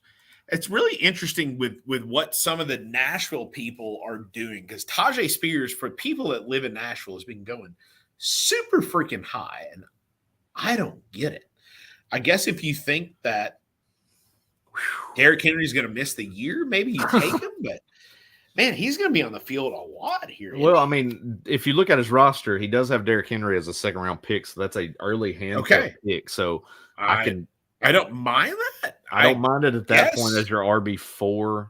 Probably could have waited another round to make that pick there, I think, because I don't think anybody would have tabbed Tajay Spears over the next 8 picks before it came back to him. So it's just a matter of, when you want, looking at the board, how do you want to play the board? Sure. So now we're back to Mr. Charisma and his pick of Antonio Gibson, which I'd want to reach through the computer and snatch his neck right now, because that was actually that was a pick I was hoping was going to land back to me here at the end of round 9. Now back over to Nick and his team here. Fairly solid and balanced roster that you've constructed. This is usually what I come up with right about now. I mean, to me, the top guys on the board right now, for me, I've got to get at least one running back, because there is a very small handful of guys, aka 2 guys that I want to do. So what do you want to do here, B? I've got 2 guys. I can choose to either have a starter the first couple of weeks, or I can choose to have a season-long guy. It depends on the build of your roster. Right now, it is very interesting. I mean, you've got guys we're going to play early on. Yeah, and so probably what I'm going to do, man, I just like the upside of this guy. So we're going to tap the rookie, Zach Charbonnet. Sure. There's another guy I was very much considering him against, but I don't think he's going to be as big of a starter beyond the first little bit of the season, let's just say, without having to give it up and tipping off anything for Brandon there. But no, I didn't think if one of those guys gets, I tell you what, if Charbonnet gets hurt, or if Kenneth Walker gets hurt, one of those guys is a top 10 running back in that system with as many carries as they're going to give those guys. Sure. Yeah, I was possibly thinking of Charbonnet here, depending on how things were going to look. That's the other guy, and I didn't want to mention him. Those are the 2 guys I was deciding between: is Jamal Williams and Zach Charbonnet. Right. I didn't see necessarily a starting spot for Jamal Williams on my fantasy team the first couple of weeks, so I passed. All right. Were you going to get either of those guys, B? I would have gotten Charbonnet with my second pick here at the turn, if he would have fell to me. Where are you going to go? What are you thinking here? So so far you've got 3 running backs, 4 receivers, a quarterback. Mm-hmm. You're minus a tight end, a kicker, and a defense. Right. Where are you going to go? My first pick is going to be at tight end. Okay. I'm going to go and grab Mr. David Njoku. You like him. I hate bring him in. Year. I think he is going to suck so much. I think there's some rapport there between David Njoku and Deshaun Watson. We saw it a little bit down the stretch last year. They kind of developed a nice little chemistry. As you can tell, I did pass over Evan Ingram. I'm proud of you, at least in that front. Yeah, as we've mentioned, with the. But before you make the next pick, which you got a minute left, looking at the quick rankings here at pretty much the midway point, at least according to my stats here, we've got little brother Jonathan Hefley first, you second, Philip Hampton third, me fourth, Mr. Charisma fifth, Larry sixth, James seventh, John McConaughey 8, JP Hogan 9, Brian Harwood 10, Neil Lowry 11, and right in between us, my good friend Doug Chandler last with predicted 1 win. I wonder why that is. He doesn't have a quarterback yet. He does not. That's probably why. He's the only team that doesn't have quite a bit. Only team that doesn't have a quarterback. That's probably why. All right. Continue. All right. Going to go with a guy that I haven't drafted much of, but I'm very, very high on this year. I'm coming in the last 10 seconds on this pick, and I'm going to go with back-to-back Browns. Oh. And I'm going to take Elijah Moore. I knew it. I thought you were going to go with him in one of our other drafts the other day, and you missed. Yeah, just kind of how the draft was that a as they call it, a faux pas? Was not a drafted faux pas. Elijah Mitchell and not Elijah Moore the other day? I think going back on it, the way the board shook out, I probably should have made the pick of Moore first and then Mitchell second. But c'est la vie, as we like to say. You know what? That's just the way it goes. God damn it! Juju Smith-Schuster, that's really? That's the first time he's sniped me the entire draft. Congratulations. Oh, wait, no. Let me go back and correct that. That's the other hyphenated wide receiver that I put on there. And let's go back in there. Juju Smith-Schuster was the pick. Okay. Somehow Tyler Lockett's been drafted in this thing, and I didn't catch up to that. So, Ruh-roh. You know. It is what it is. Sure. I mean, I'm working off 2 different boards here. Let's see. So you got Saquon Barkley, CeeDee Lamb, Devontae Smith, Najee Harris, Trevor Lawrence, Kyle Pitts, Jahan Dotson, Dalvin Cook, Zach Charbonnet. You're overweight on running back right now, and you got your really. I'm still kind of going BPA right here. You're afforded that Sure. luxury at this point in time in the draft. Sure. Much like you, I've not gone this guy a whole lot in drafts, and I think just for the second half upside, I'm interested. We're going the hyphen. Going the other hyphenated wide receiver. The other hyphen. I have him ranked a little lower. I don't love him necessarily in the format. I don't necessarily love him as a receiver, but I mean, I knew you'd have gotten Charbonnet had I not gone there. Juju was the next guy I would have had on the board otherwise. So, yeah. Look at that. Mr. Charisma going Tyler Higbee. That is definitely a week 1, week 2, week 3 play because, like I mentioned, I think that's going to be a situation where he's going to be for the most part, the number 1 option in the passing game. Should see a pretty good target share early on in the season without Cooper Kupp there. I mean, the guy caught a ton of passes last year in that offense. So that's a solid pick, I'd say, in round 10 as your tight end 1. You're just looking at that situation now with a bunch of these tight ends all grouped together. It's just kind of a matter of, what's your preference at this point in time. And I think that's a guy that can kind of potentially win you weeks early on in the season. Tyler Boyd off the board to Mr. Philip Hampton. That's just one of those picks that you make. Tyler Boyd, he's a guy that's finished inside the top 36 each of the last 3 years, but you wouldn't feel feel that way watching the games. Yeah, it's he's definitely put up solid numbers from a point per game. Sure. Aspect, but it's just a matter of, there's some of those games that he's just he disappears on you. There's the top name at the top of the board. So the next, kind of 4 or 5 guys here are sitting on the board: Evan Ingram, Cole Kmet, Jacoby Myers, Dak Prescott, Daniel Jones are the next top 5, at least on the board anyway, out there. Tell you what, man, I do not like Evan Ingram this year. I do not like him. I would rather have Cole Kmet over Evan Ingram. You got an Evan Ingram in some of your drafts. I got him in Scott Fishbowl. There, and I've got Trevor Lawrence out there. There is a lot, and I was waiting for him to go so I could talk shit about him. But Cadaverous Tony out there going to James Sherrill. I freaking hate. He is a walking cadaver. I will not and have not touched him in any draft so far, and refused. Yeah, in any of my drafts. I don't want to touch him. He is. I am scared. I don't want to touch him. And there goes Evan Ingram and Dalton Schultz. And the tight end run happens. Right. How do you not have a tight end yet? Like, what are you doing in your life? You always don't draft a tight end, and you get down here and you got mine. Yeah, I got mine. We're good. No, I'm saying I know you got yours, but do you really got yours though? I feel good with where I'm at. What do you feel like? Do you feel like Njoku's the guy you're going to put in your lineup week in, week out, or you feel like you need a backup like really quickly here? No, I'd definitely say as the board is just flying right now.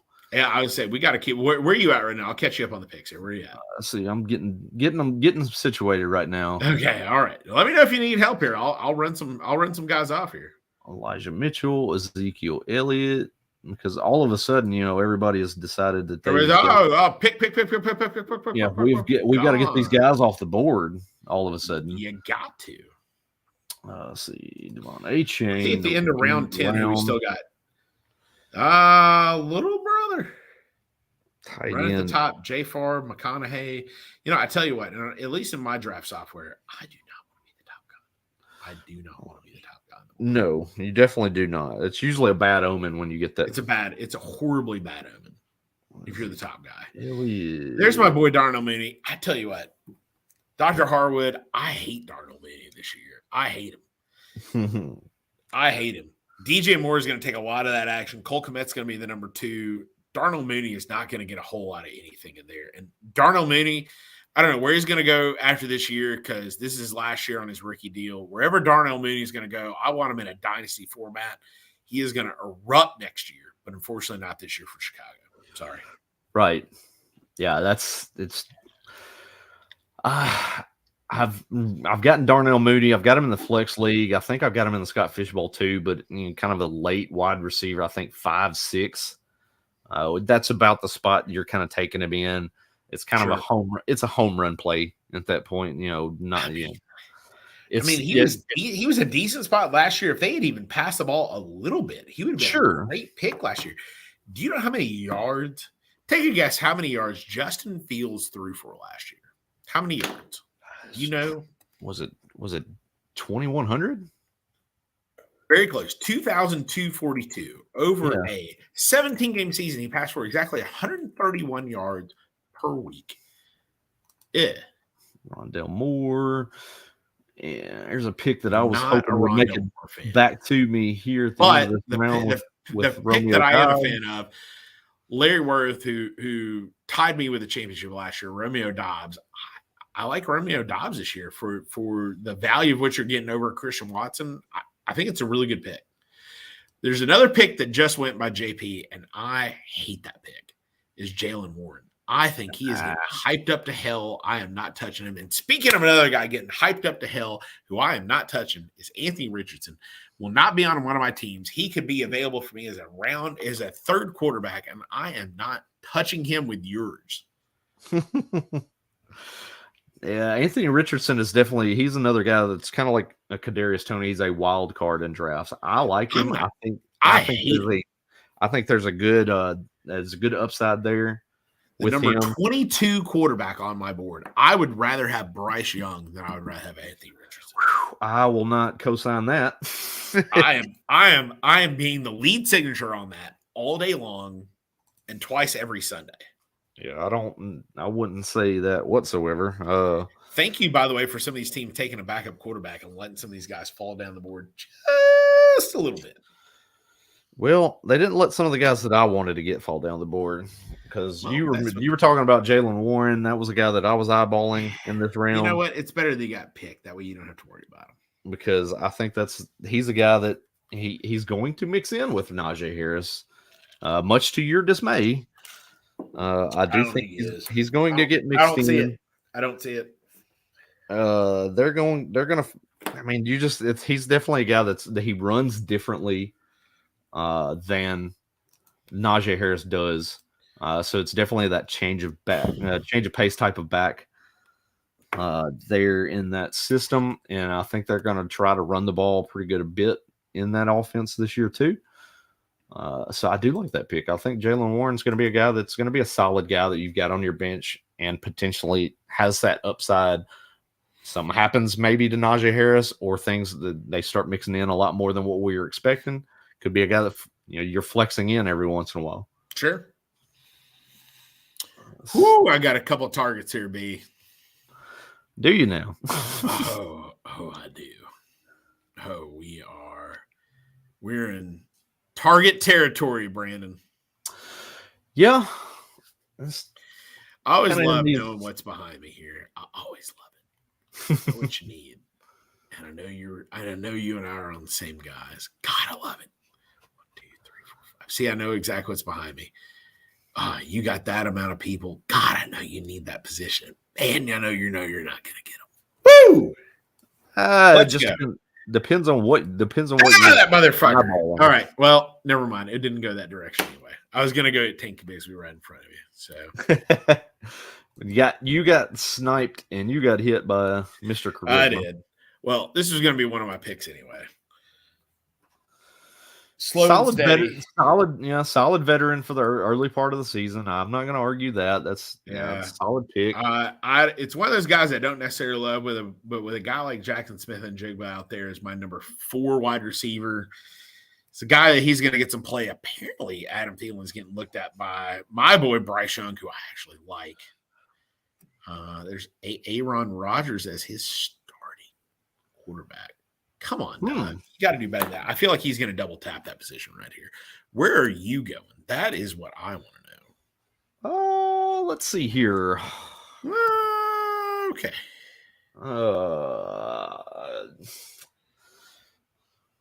Based on the format, looking at the team, looking what I've got ranked currently, there's a potential. Getting a running back 4 would be sound right now. I feel like you're going to go at least one. Getting a guy that I think is going to kind of find the end zone on a high-powered offense is another thing that I'm looking at too. And that would lead me into getting a guy in Buffalo. And that would be Damian Harris that I'm going to select here. Okay. Damian Harris is you're going to go with another high-powered Buffalo guy. Okay. All right. No, not that direction there. Okay. So now looking at the board, looking at some rankings, what do I want to do here? Is the next thing want to do here? Because I know where I'm going, Brandon. I know where I'm going. Sure. I'm say his name. Say his name. No one better be around me. Saying, baby, he loves me. You've been running games. Let's see here. I mean, you do need a kicker and a defense here. We're at round 11. You need a kicker. Let's see where the quick standings are before you make your pick here with 37 seconds to go. Jonathan, Justin, John, Brandon, Philip, me. Very last player, very last team, Neil Lowry on the board. All right, make your pick. It's another situation where I might have to reach for a player that I'm wanting because he's not going to make it back to me within the next round. Okay. I'm going to go ahead and solidify my wide receivers. Okay. Going to go with a high upside play here. Ooh. Going to go with Oh, no, that is not who I wanted to take. We need to back up on that pick. Uh-oh. Commissioner help here. Commissioner help. I need to take that pick back. How the fuck do I even do this? Hold on. Where So the you have fuck's to pause the pause draft here? first. Draft help. Oh, no. Hold on here. Why are you making me use this shit? I needed to test you on this one here. I don't know if it's giving me the ability here. It should. You should be able to. I really don't. Back the pick. I don't see it. Players. I don't see where the pause button is. You fucked up. Pause. I really don't. I don't see the pause button here. It should be in your main menu right there. I don't see it. Why did you do that? Didn't Marvin Jones? Marvin Jones? That's not. Yeah, I legit don't see it here. Like I'm looking, trying to pause the draft. There's not a button. It says league manager. Yeah, you go to league manager. Pause. There we go. There we go. Okay. I was gonna say, like, I know that from. It took me a second. Okay. So you know what? I should have to do this for a guy who's doing their first draft, not you. And now you're probably going to take my guy. Oh, yeah, because that was not somehow or another. I guess the board shifted and dropped me down a couple players, but I was going to take a Marvin. Okay, but it's Marvin Mims is who I'm taking. Well, it wasn't the guy who I was going to pick, but it was a good pick. Yeah, that was definitely not what the intention was there. Well, I'm going to go for a guy who's a little bit down the board here, who I've got ranked a little bit higher than most of the rest of the people right here, and I'm going to go Rashad Bateman.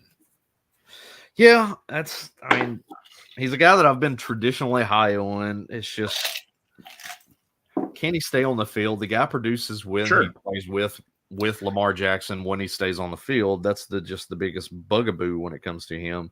Bugaboo is actually staying healthy. That's the thing with him. So Rashad Bateman off the board to you there.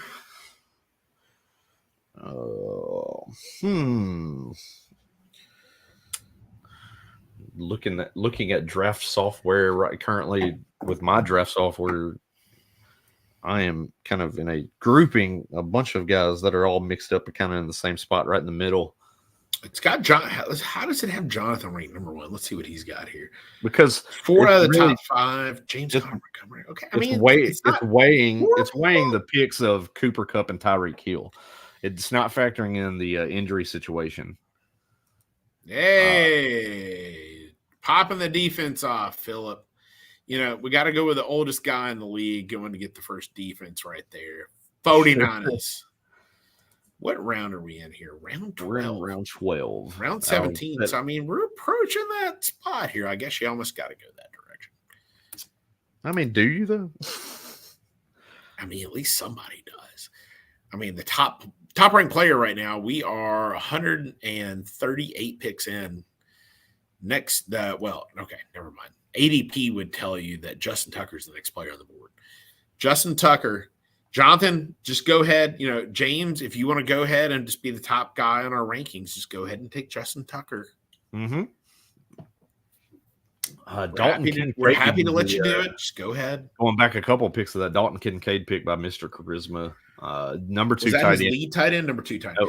I hate Dalton Kincaid as a starting tight end. But if you're gonna get a backup, you got some upside. I am not a fan of a rookie tight end. I am just not a fan. It's not going to happen. Kyle Pitts had the best rookie tight end season in recent memory, and he only really had 900 yards and 3 touchdowns. It was not that good of a year. Yeah, Kyle Pitts in his rookie season went over 1,000 yards. Could not find the end zone. Is that what it was? Let's see. Yeah. No. You're incorrect. 68 receptions, 1,026, and one touchdown. Yeah, but he couldn't find the end zone. Yeah, essentially, pretty much couldn't find the end zone. No, that's kind of the thing there with him. Is,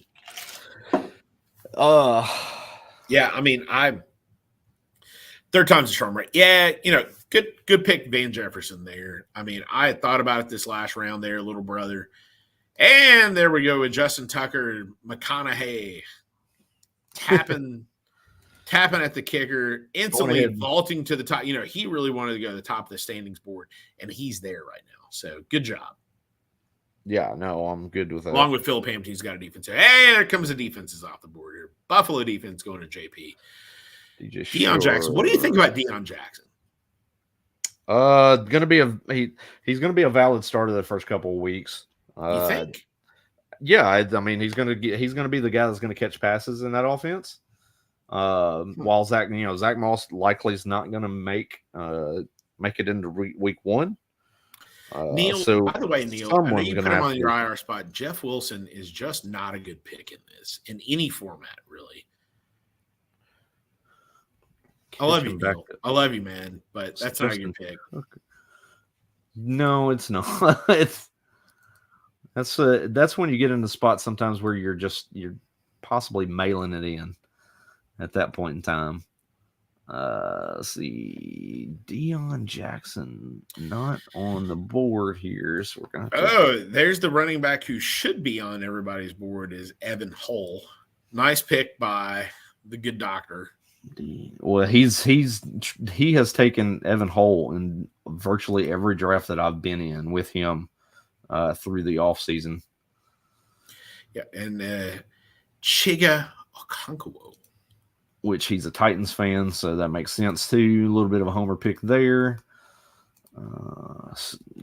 Give me a little bit of time to be able to try to catch back up on the app here now too. Are you running like 3 different sites right now? You're running your own picks. Basically. You're running the draft analyzer, and you're running the draft kit on Rotoballer on your own board. Tell you what, dude, people need to start referring to you as the draft master here. Like if they don't already, like, why are you not? I've got to keep tabs on everything. That's for sure.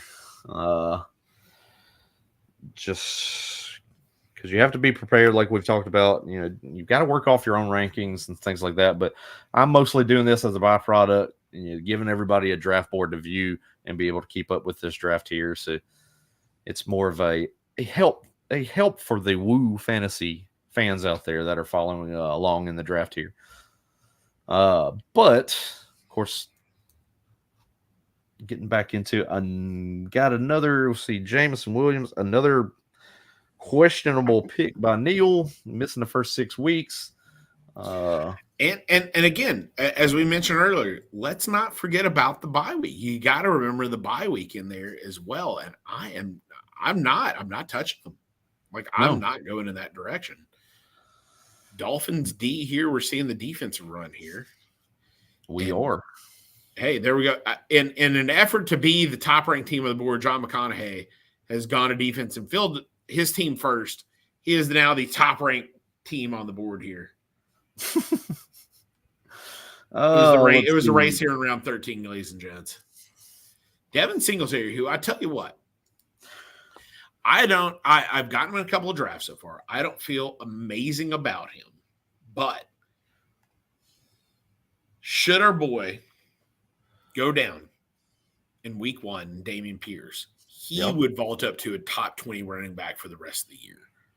Sure. Yeah. There's that potential there, but it's the injury factor. If you're drafting hoping for an injury, I don't think you're building your team the right way either. You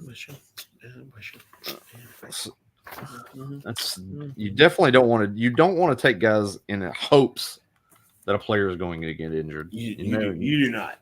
You know what that is? You know what that is, Brandon? You know what that's called? I would call it scared drafting. I would call it a losing mentality. A losing formula. Losing formula. So that's what I would call it. Dang it. Y'all, you were thinking the Philadelphia Eagles. I was absolutely going the Philadelphia Eagles. Damn it. He was over at my house the other night and I told him about that. He was listening. Gus Bus coming off the board here. Just go down on my draft board. So far down. Yeah, not a big Gus Bus fan there. Not in the least. They've got a really good offense, but I'm just not going to touch them. I'm just not going to do. Well, I mean, the offense, it's is how much do we expect that he's going to filter in is the biggest question there. And I don't know if he's going to filter in quite as much as a lot of people are thinking. I certainly don't think so. Let's see. Oh, I got to mark him off. He's going. Jonathan Mingo. Let's see. Solid pick there by Mr. Charisma with Jonathan Mingo off the board. Tell you what, man, he is just sitting there staring at me, and I can't let him go any further to any team behind me here. One of my top, ready for it? Hold on. Pause.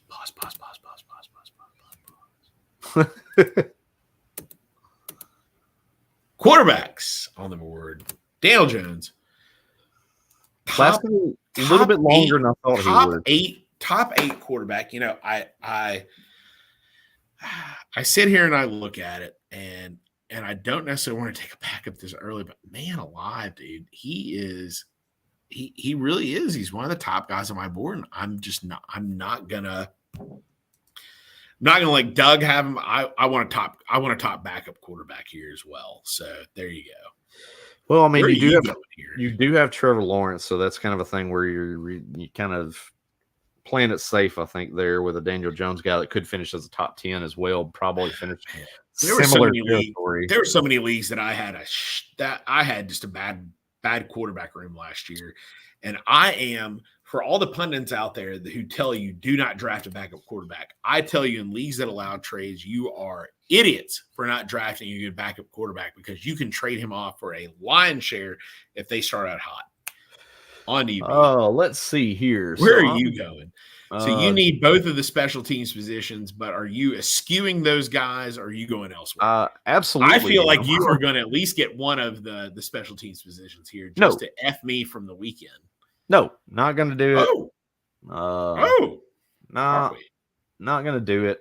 First pick that I'm going to make here, we're going to go and get our backup tight end, and I'm going to go and get my guy that I've been a big fan of, and we're going to go. Not Sammy Ballgame. I'm going to get Sammy Laporta as my tight end too. Now, as we're getting into Sam Laporta, the next number 2 option in that offense, he's going to see a lot of target volume. Do like that pick there. And now here is this pick here. What we tend to always kind of say is, you know, smart drafting is covering your own backside with early picks that you make in the first round. Are you really going there? And I'm going. You don't do this, B. You're normally not a fan of this strategy. Are you going? Going to play Algier as the non-pundits would say? Algier? Yeah, I'm going to take Tyler Algier. Wow, look at you. Handcuff to Bijan Robinson here. Wow, B. I'm proud of you. That's, just to play it safe. You've really improved as a fantasy football owner. Oh, I would hope so. With the many years of experience that I have under my belt. I've got Saquon Barkley. I don't know who the fuck the backup is, so I'm not going that direction. I'm going to go my boy from Chicago, Cole Kmet, and I'm going to go ahead and get a good backup tight end out there as well. Sure. Yeah, I just man, I'm looking for volume, and I just don't think Cole Kmet's the guy that's getting a lot of volume. He's another guy that's kind of somewhat touchdown dependent, and you have to pick the right week in which he's going to score that touchdown. So for me, it's I've kind of avoided Cole Kmet in a lot of drafts at this point in time.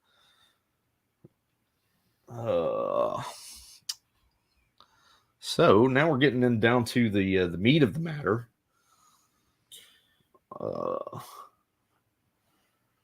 And that's, we're getting into those points of time. Like I have one bench spot left in my roster, and then my kicker and defense to follow. So kind of a situation of how do you want to play the board? Let's see, look at your roster here, and you're sitting you've got 4 running backs. You've got 6 wide receivers, 2 tight ends, 2 quarterbacks. well-rounded roster. I mean, I've got one more bench spot here that I've got to fill outside of quarterback defense here. I mean, you two teams behind me don't have a kicker, so I guess I'm going next. Zay Jones, man, that is just a guy who I know you were all about last year, and I am not touching with yours this year. No, I mean, I like where I'm going here. 1, 2, 3, 4 running backs, 6 wide receivers. I've got a backup at both quarterback and tight end, so I'm probably going to be taking the best available with this next pick that falls back to me here. I wasn't necessarily planning on taking Cole Kmet here with this last pick, but sure, easily the best player and the best value on my board here. Again, same thing really with Daniel Jones. I mean, I could have waited another round for a quarterback here, but with the way some of these guys are going, I'm good with that. Let's see who we got here early on into this round here. Let's see, what are we in? We're in round 14. Yep.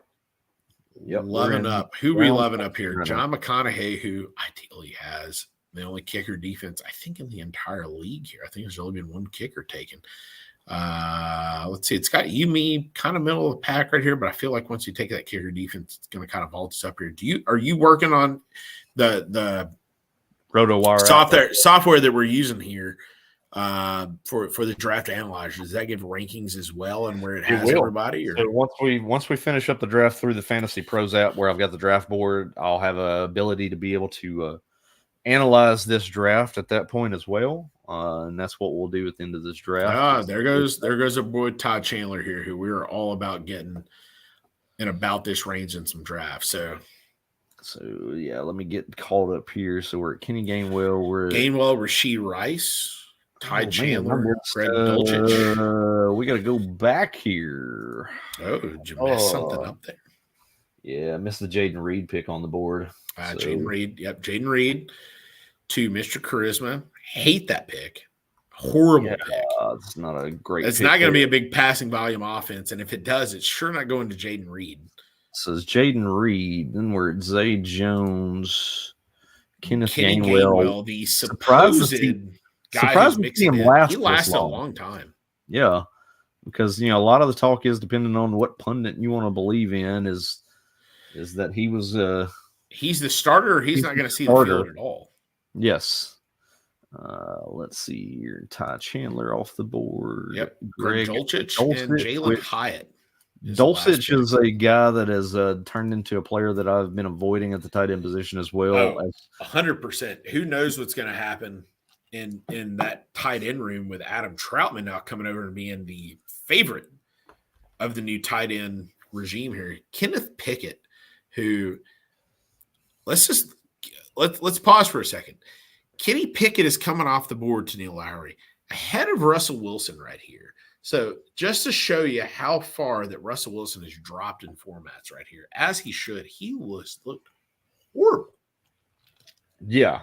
That offense has still not looked very good at all in the preseason. They're really sputtering as we get into the regular season. That's not really what you want to see whatsoever. And I tell you what, we're coming down to the last 3 rounds of drafting this year. How are you feeling in general on your drafts this year? What's your overall take now that we're kind of past the first however many, couple of rounds of this draft, drafting overall? How are you feeling this year? I'm very pleased. A lot of my drafts started very similar. Because I was targeting a lot of the same guys in the early parts of the drafts, so I'm getting a lot of your Nick Chubbs. I'm getting a lot of Amon-Ra St. Brown, a little bit. Those are your 2 targets this year. You were coming in wanting Chubb and Amon-Ra in every single draft this year, and that's what I was really trying to accomplish in most of those drafts. And I've I've been able to come away with it. So I've built strong at the beginning of my draft, and I like how how things have unfolded for me. So a lot of my success this year is going to be tied into how successful guys like a Tua and a Daniel Jones are going to perform. And if they perform well and rank high and put up solid points, I should be in good shape. How are you feeling as things are looking right now? We talked about it at the top of the show. I have generally drafted at the back end of drafts, and that's usually been where I've liked to draft. This year I challenged myself, and I've seen the way that leagues are starting to go and getting wide receivers early. I've always had a knack for picking running backs, and I do good at the wide receiver position, but usually I wait a little bit and I miss on some guys. So I've told myself this year, I want to go early at wide receiver, and I feel like I can find those nuggets at the wide receiver position. That's kind of what I've done. I've went early. I've got Jamar Chase, pick 2 from a lot of spots here in leagues, and that's where I've gone. I've built my teams around Jamar Chase or Christian McCaffrey, drafting early drafts. And at the end of it, I feel like I need to get a quarterback early, or I feel like I need to get a tight end early. If I don't get those positions, I feel like I'm a weak team. And I've done that this year, and I've really made a conscious effort to be able to do that. And I feel like I have killed some drafts. So I probably, with that strategy, I feel like I'm going to probably suck this year because of such things. But yeah, we'll see, man. I'm at the beck and call of some of these drafts here, so we'll see. But I've definitely challenged myself, and I have gone out of my norm and drafted early. And with the drafts that we have that I get to kind of pick, I've picked to draft early in some of these leagues. So Yep. We'll see, man. But I'm feeling good. So I think the biggest thing for me is, and what we've talked about a lot in the podcast and on the past, has been I've really diversified a lot of my teams. So even though I did have those guys, what do you think about that? Like, do you think that's a good strategy by and large? Do you think that's a bad strategy? Diversifying your teams. What do you think? But it's like I said too. My builds were very consistent in early stages of the drafts with the teams that I was targeting. The players that I'm targeting. You ready, B? You ready, B? You ready, B? I mean, I already know you're taking them. Which is fine. I've got a pivot defense to go to outside of the New Orleans Saints. No sweat off of my back. It should be a whole lot of sweat coming off your back there. It's nice and sweaty. Nah, we're good. It's definitely a New Orleans Saints are definitely a defense to target. A lot of people were really if you look at that schedule, they've got a cakewalk of the schedule early on. So first 7-8 weeks are ridiculous. You going Commanders here then? And that's going to be your week 1? Yeah, I believe so. But let me look at something else too real quick. Oh, okay. Sorry. Here, go do your thing. We got a minute left here on your stuff here. So do your thing. Yeah.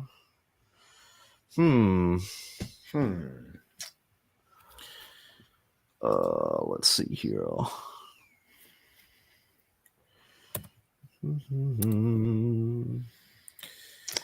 So I know you're really loving your pick as you start humming. Yeah, I think that's what I'll do. We're going to get that first week matchup out of the way with the Washington Commanders defense at home against those lowly Arizona Cardinals.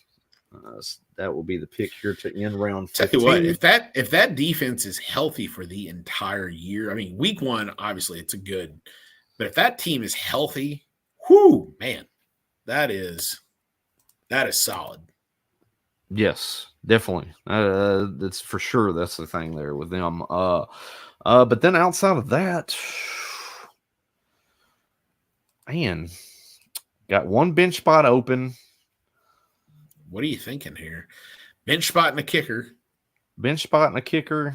Let's see where you at. You got no backup quarterback. You got a backup tight end. You got 1, 2, 3, 4, 5, 6 wide receivers. 1, 2, 3, 4, 5 running backs. So do you go a position player? Do you get a backup for Herbert? Where are you thinking here? Or are you thinking going ahead and going kicker and getting that out of the way? Now, you'll never see me really take a kicker outside of the last round. That's just not in my DNA. And I preach that to everyone just because kickers are just awful and shouldn't be in fantasy. But kickers should be drafted in the first round of every fantasy league. 18 seconds. Don't want to fuck you up there. Go ahead. Now we're going to go. I think we're going to take another position player and kind of try to solidify some depth at the running back position and hopefully some late season. No. And we're going to take Roschon Johnson. Yeah, that's a good pick. That's a good pick. Hopefully that'll just pan out. You're kind of an asshole, but that's a good pick. He was one of the guys. As long as Doug doesn't take the other guy that I'm shooting for here, which he could go. Yeah, he could go double position around here, so he could probably double fuck me. Okay, sweet. He goes Gerald Everett. All right, so let's see. Where did he go here? Unless he's already been taken. He has not been taken. Am I going to go for this guy? Let's see. Hold on. All right, I just want to make sure here before I start going with this guy here that he is the next target on my board. Yep, he's looking good there. I'm going to go ahead. Yep, got a minute left. I see that. Well, so going into my pick, my thought process there too, like you mentioned, I've got Justin Herbert at quarterback. I'm fine there. If you look at the quarterbacks that are left and are available, a lot of those guys are the same. So do I need to burn a rock spot for a lot of these guys that I could probably just pluck one off the waiver wire eventually? No. So it's a better roster build pick to get a guy like a Roschon Johnson that could project out later on down the line. Sure. No, that was going to be my pick. It was really between Roschon and Connor Williams, who I just took there, who, if you listen to some of the pundits that are following the team there, who knows what the hell Cam Akers is going to do in that offense there. So he's not Connor Williams is used as a pass catching running back. So you're getting a guy on a team that's going to be playing from behind quite a bit at a position that Matthew Stafford, let's face it, probably with the elbow injury, is not going to force the ball down the field a whole lot. Probably needs to drop the ball off and play to the backfield a little bit more, especially with Cooper Kupp out. Kyron Williams is a guy that I do like late in drafts.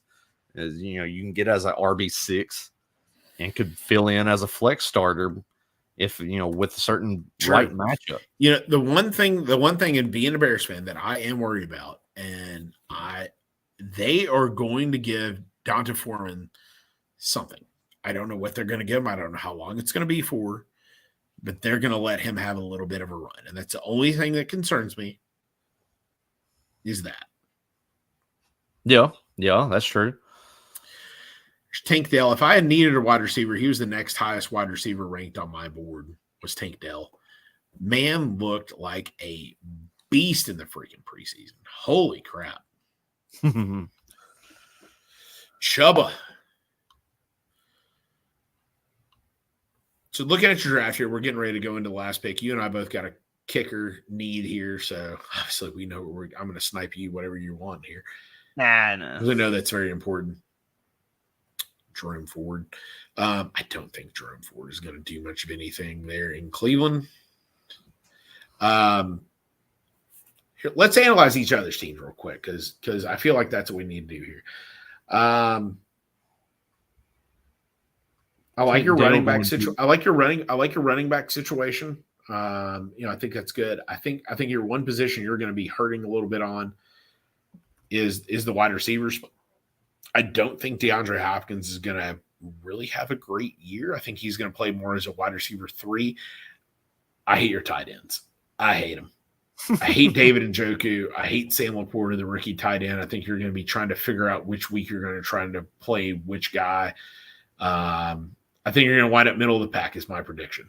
Sorry. That's, to each their own. It's getting players that you do like, and I do like. Sure. I've been high on them all offseason. I just think, word coming out of camp is that they're high on them as well. And I think that's Turd Ferguson just went. Yeah. Turd Ferguson just went to Larry. All right. Continue. And I just think, Sam Laporta is going to mix. He's going to be the guy that's the number 2 pass catching option mixed in with Jahmyr Gibbs. But I think that's a situation where he's going to put together a solid rookie season. And with David Njoku, I think Njoku's he's a solid guy. I mean, it goes back to the beginning stages of the draft. Did I want to take Ramondre Stevenson or did I want to take Mark Andrews? Just depends on how you want to build your roster. And I like having a little bit more depth at running back. And that's why I went with the picks that I made there with Ramondre over Mark Andrews, because I knew coming back around the board, I was going to have some options to go with there. All right, lay it on me. What you got on my team? Kind of catching up on some of these. Kyler. What do you think about Kyler Murray, a late pick like this? What do you think about that? Well, I'll tell you exactly what I think about that pick because it was made by Neil, who now has 3 quarterbacks in this draft. Horrible move. That's he should be attacking wide receiver late in the draft. I mean, you gotta hope for a trade. That's the only way your team's gonna be anything close to decent, right? Yes, you would think that, but it's just you don't take that many quarterbacks. I know he's thinking, let me take Kyler Murray and stick him on the IR. I get it, but who's to say? I mean, there's scuttlebutt that he's not even going to play. Sure, this year. I mean, well, it's not letting me see flex positions here, but flex ADP. I mean, there's a multitude of guys here I'd rather take than plucking somebody like that out. You got, the guy that just went, Justin Ross, especially with the injury, potentially to Travis Kelce, is great.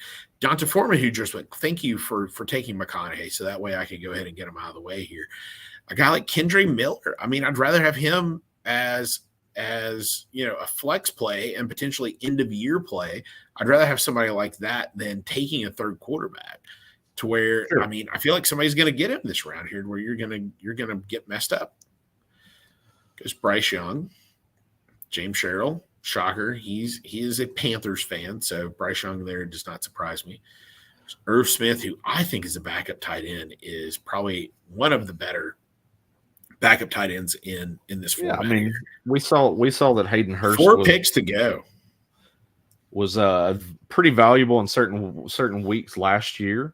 With that Cincinnati Bengals offense, so, and Irv Smith, if he can live up to what he's done in the past, if he can stay on the field, is the biggest thing there.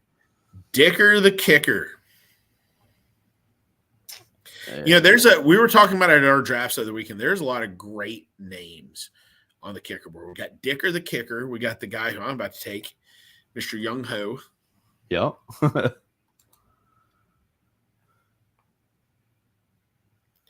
Which I would say that Doug can go wherever he wants to, but you got to go kicker. Sure. Doug's going Rashid Shaheed, who's been a favorite of light rounds. Let's see. Hold on. Let's see what kicker we're going to take. Okay. So are we going to go? Let's see. Dicker the kicker went. So I feel like we're going to be choosing between your favorite Brandon Aubrey. We got Jason Sanders, Riley Patterson, Gay, and Will Lutz. I'm going to guess Will Lutz. And you're going to guess wrong, sir. Okay, we're going with a rookie. No, we're not. We're going to go guy, improving offense, guy with a big leg, coming over from Denver to Jacksonville. We're going to go with Brandon McManus. That's a good pick too. If Young Ho is gone, that's who I'd have gone. All right. Well, now we're going to analyze the draft. And top team, John McConaughey. Fantasy Pros here says, what does Fantasy Pros say? That's what I want to know. Mr. Charisma as the top team in this draft. Can you blow that up a little bit? Let's see here. What is it? What is the score out there for him?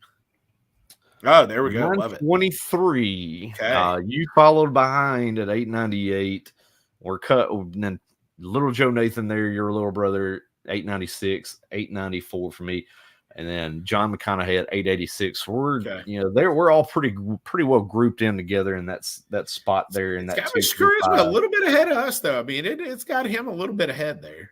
Yeah. So let's go back to the draft board and look at the rosters here, you kind of wanted. I was going to look at your team there. Your team, the way you started out, was very solid. Like I said, you had the all NFC East the NFC squad. East build to begin the draft. Getting Najee Harris in the 4th round was solid. Trevor Lawrence in the 5th round, good. Kyle Pitts is make or break. Which Kyle Pitts are you getting?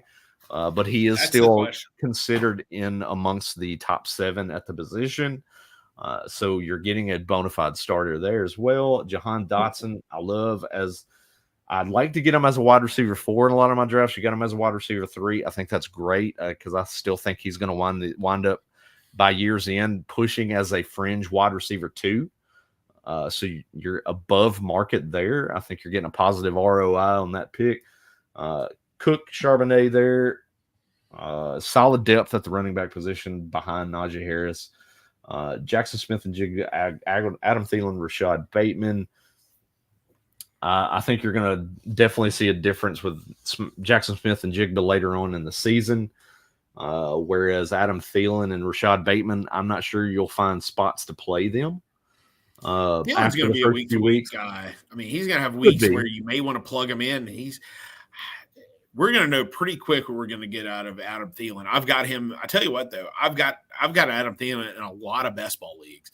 I'd like him more as a best ball wide receiver than I do a traditional draft wide receiver there. I feel like some weeks he is going to be a must start, and other weeks he's going to disappear completely. Yeah, but overall, I think you're going to wind up. There's going to be weeks you're going to have a conundrum at quarterback because I do think Daniel Jones is going to have weeks where the matchup is going to say start him over Trevor Lawrence. Could be. It's not going to be for at least the first 4 weeks. He's going to absolutely be my starter.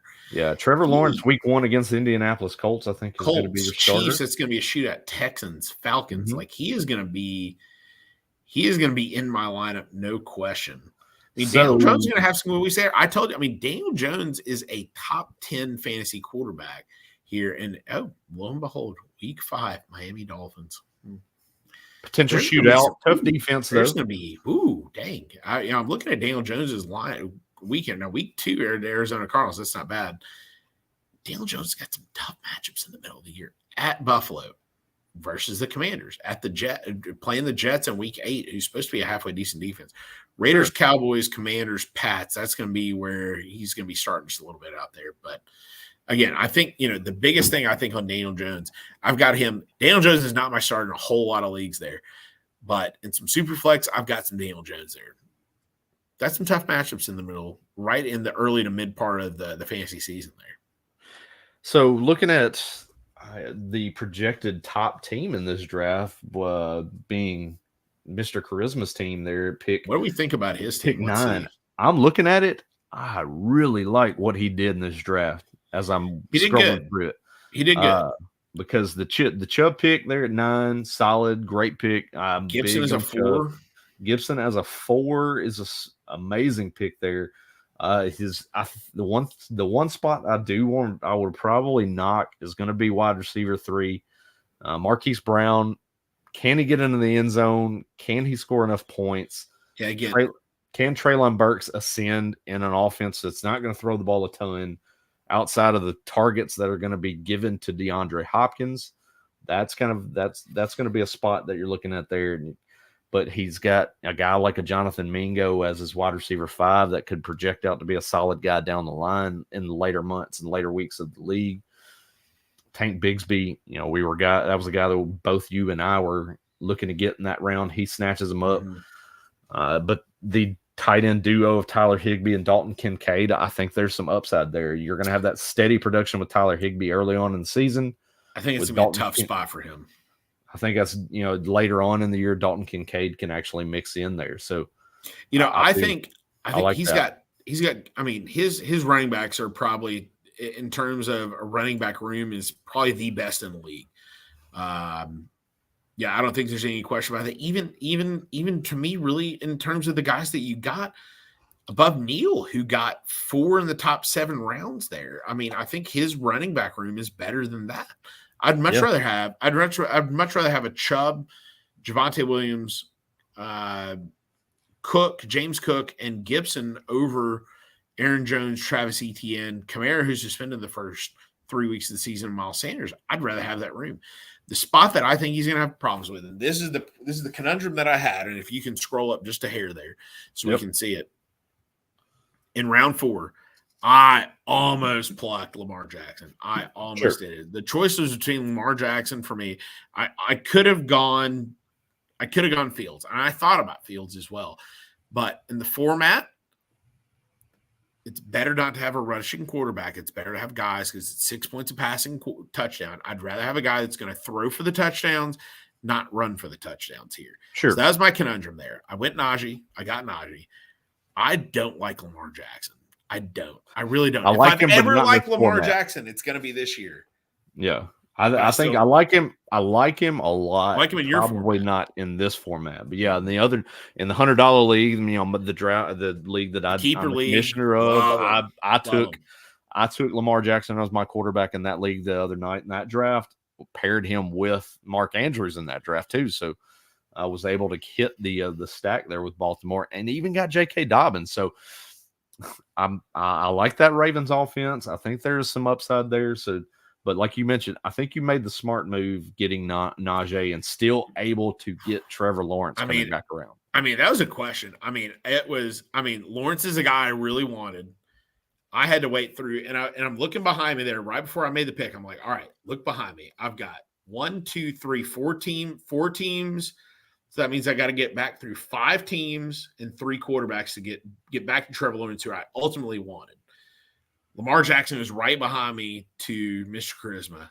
Justin Fields goes back to Dr. Harwood at the first pick. So we have at that point 1, 2, 3 teams that need quarterback who had a chance to get Lawrence there. And somehow all 3 of them passed. Thank goodness, because if I had not gotten Trevor Lawrence there, I don't know what I probably would have waited as long as I got to get Daniel Jones and probably rolled with that. I mean, that's really what I would have gone, but thank goodness I didn't have to do that. Yeah, it's so that was. I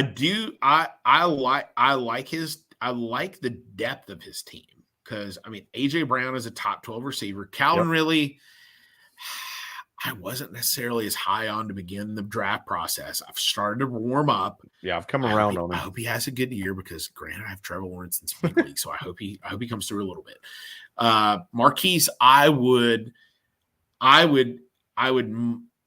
much rather have one receiver between Marquise Brown and Treylon Burks. If I could get one more receiver up there, that would be probably my favorite team. But I really don't like Tyler Higbee. I just don't. I told you the 8 receivers. I told you the 8 tight ends that I wanted, and he's not one of them. So sorry, I don't like Tyler Higbee.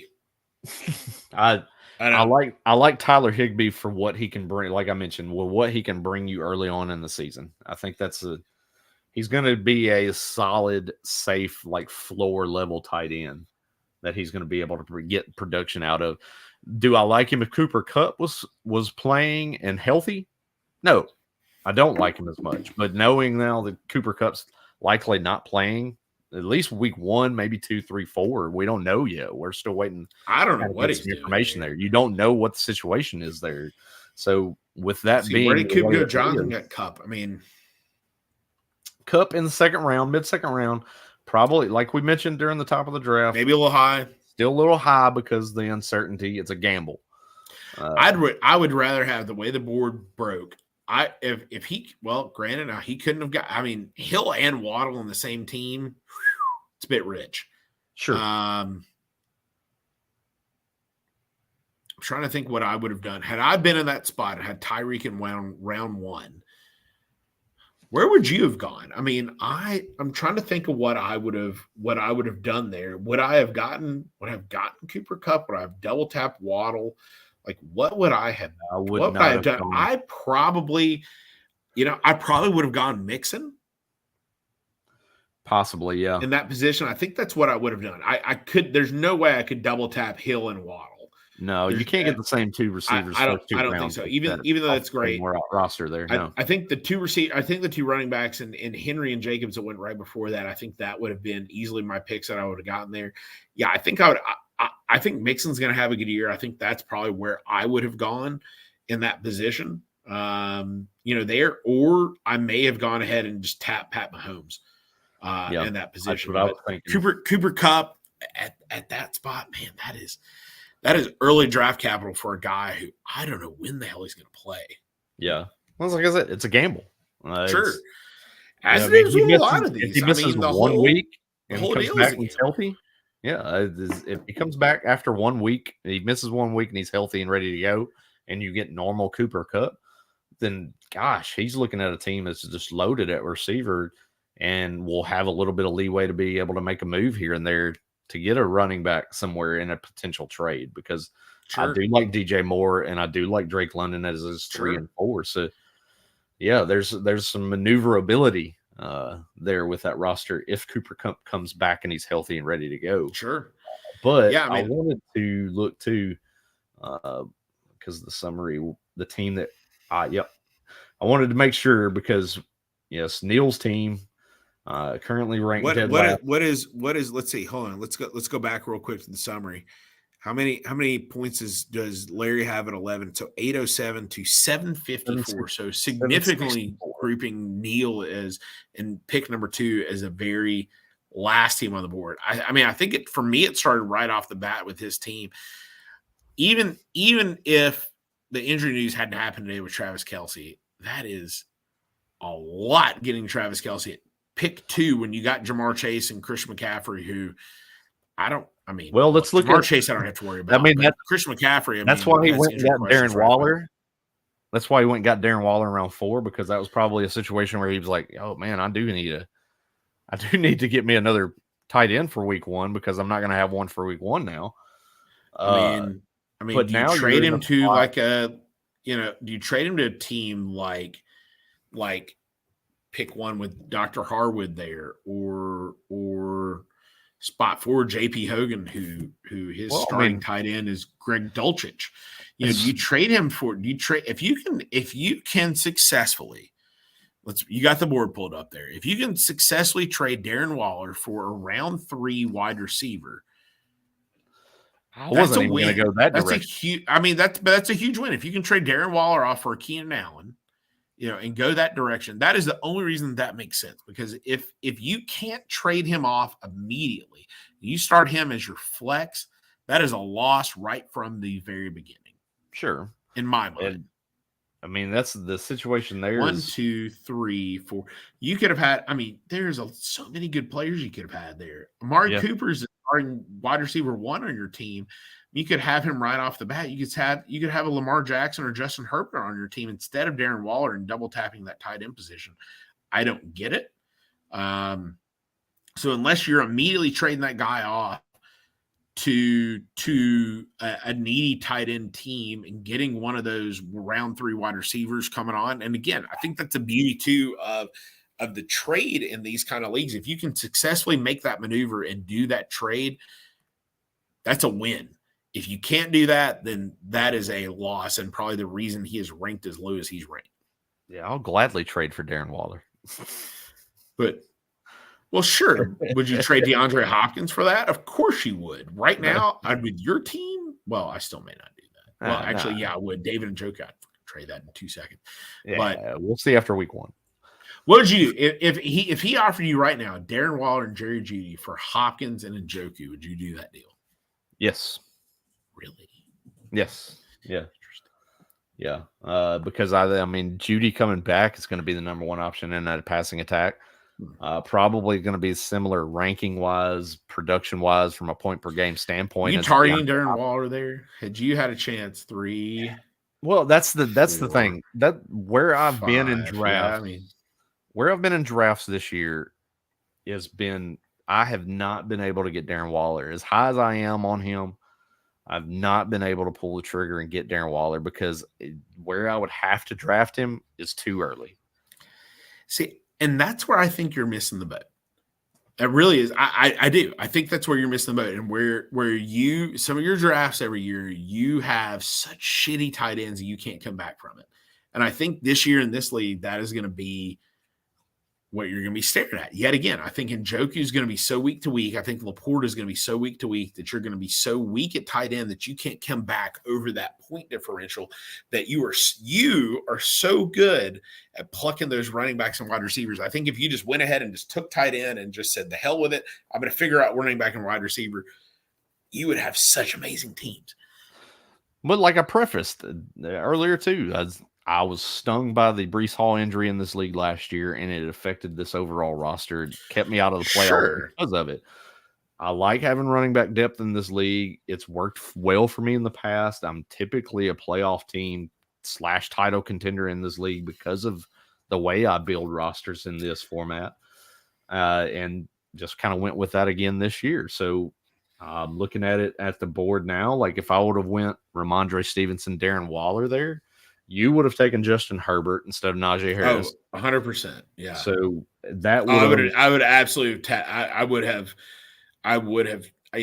tapped Herbert for sure right there. So coming back at that point in time, I would have been looking at, I'd have probably had Trevor Lawrence would be my QB1 at the end of round 5, and then I would have probably not taken DeAndre Hopkins and probably still went J.K. Dobbins. So you said you would have gone Stevenson and Mark Andrews? Is that what you said you would have done? No, it's Stevenson and possibly even Mark Andrews or Darren Waller. Just because I have not drafted Darren Waller yet, and getting Darren Waller. I mean, I'd say that'd probably be a better overall. That'd probably be a better team.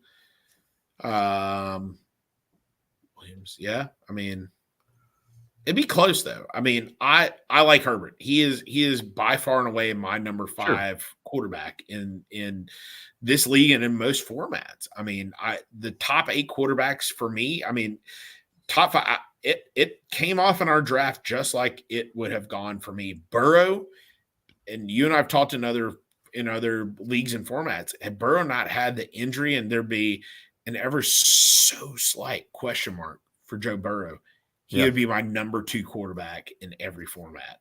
Like, there's no question. Like, I think he is going to do that well. Herbert's my 5, Jackson my 6, Fields 7, Lawrence 8, and that's the last. I want one of those guys in my starting quarterback. Well, I think Joe Burrow, like I've said it all offseason, I think Joe Burrow pushes for 50 touchdowns this year in that offense. Man, dude, so much. He's gonna they're gonna chuck the ball a ton here. Yeah. Do we got any comments? Has anybody commented on anything? I'm kind of excited to see. We had Philip. We did have Philip jumping in and said I had Zay Jones under the wrong team name, but I went back and double checked, and even in the ESPN draft app, Zay Jones was actually under the right team name. So I don't know where we missed that. Who knows? he's on analog, not digital here. Yeah, he's up past he's up past his bedtime. He's got a Magruder's performance to be. He must be down around Arab, Alabama there. Yeah, he's down there in BFE Arab, Alabama. BFE. So comment in the chat if you don't know what BFE is. We'll be happy to let you know. So obviously, but no, that's who. Okay, so minus you and I, who is your favorite to win the draft and win the league? Mr. Charisma. I've already said it. I love that draft. Okay. I think he's a title contender. Looking at that draft, it's solid top to bottom. If he hits tight end every single week, and if Dalton Kincaid becomes something later on in the year, I think he's going to be a tough team to put out week in and week out. All right. Just by looking at that. Rolling through some of the teams here. Nope. Yeah, nope. I don't see. So the Murray up team started off solid. I don't like some of the picks that were made. Where's Murray up forward? Yep, with JP. So JP's got, it's team 4, the Christian McCaffrey team. I think he's got he's got a good team. It's all, for me, it really is going to come down to his team to Tua. So McCaffrey and Pierce, I think, are 2 good receivers. Mostert as a 3 down there. I think it's good depth. I mean, Waddle, Allen, Evans is a better receiver to me than Kirk. But then you got Addison there. It's a good team. But I mean, with Greg Dulcich, who pretty much to me right now is a non-factor tight end, you're going to be missing points there every single week. So it's not that team. McConaughey at 5. I don't like Christian Watson as my one. I want a wide receiver between each of these guys right here. So he is not a favorite of mine. Well, I think too, like if you go back and look at the draft, analyzing the summary of this draft, he's one of the teams that are mixed in there with me. Me, you, and your brother. He's at 5 there. I think that's possibly factoring in the Jonathan Taylor pick late. Which I was going to mention is an amazing pick. I mean, I think if he had gone, Taylor's great. I was going to pluck him that round. So kudos to him. He got him round 6. I think it's a great pick. Well, there. You had a chance to pluck him that round. You took Kyle Pitts. Yeah, no, I needed a tight end. Like I'm not gonna be tight end needy in a draft. I'm just not gonna be. I've told myself I'm not gonna do that. And I say that I got Kyle Pitts, and he's probably gonna have another shit year just like he had last year, where he gets 2 receptions a game for 12 yards. And I'm gonna be right in the same position I am, but I got Cole Kmet at least this year. Yeah. I like in general his draft, but I feel like if he traded one of those receivers to get a wide receiver, if he traded one of the running backs, once Jonathan Taylor is hopefully back, some of my other teams, if he could trade one of those running backs and get a wide receiver, he for me would be one of the favorites in the league. Sure. Jonathan at pick number 6, little brother, I think has drafted one of the better teams in the league. Having Connor, Montgomery, Robinson. He's got guys that are not going to wow you. They're going to get the ball a lot. I don't like Connor. I like Montgomery. Robinson's not going to wow you. You got a lot of guys who are not necessarily going to catch a lot of balls week in, week out. I think, let's see, 1, 2, 3, 4, 5. So instead of Drake London, had he gotten Rachaad White, Javonte, Madison, Dobbins, instead of London, and then waited a round or 2 and gotten like a Pickens, a Sutton, a Cooks as his 4 instead of Drake London, he would have an amazing team. I think that's the one mistake he made, is going a little too wide receiver heavy. If he had gone another running back earlier, he would have, for me, the best team in the draft. With Patty Fryman right there. That's my thought. So I've taught him well. Yeah, I mean, it's a coin toss between London or Rachaad White right there for me. I mean, to me, having gone 3 receivers, those 3 receivers I think are obviously it all hinges on Kupp. Yeah, I was going to say you have to factor in the Kupp injury, because you're just thinking he's got 4 receivers when he really only has 3 right now. Sure. But I think as far as team building goes, if he had gone receiver there, if he had gone White, Javonte, Madison, JK instead of London, and then gotten a receiver the very next round, where he could have gone one of those other guys there, he would have put Jahan Dotson on that team as a 4. Yeah. And give him another receiver, he would have a really good team. Taught him well.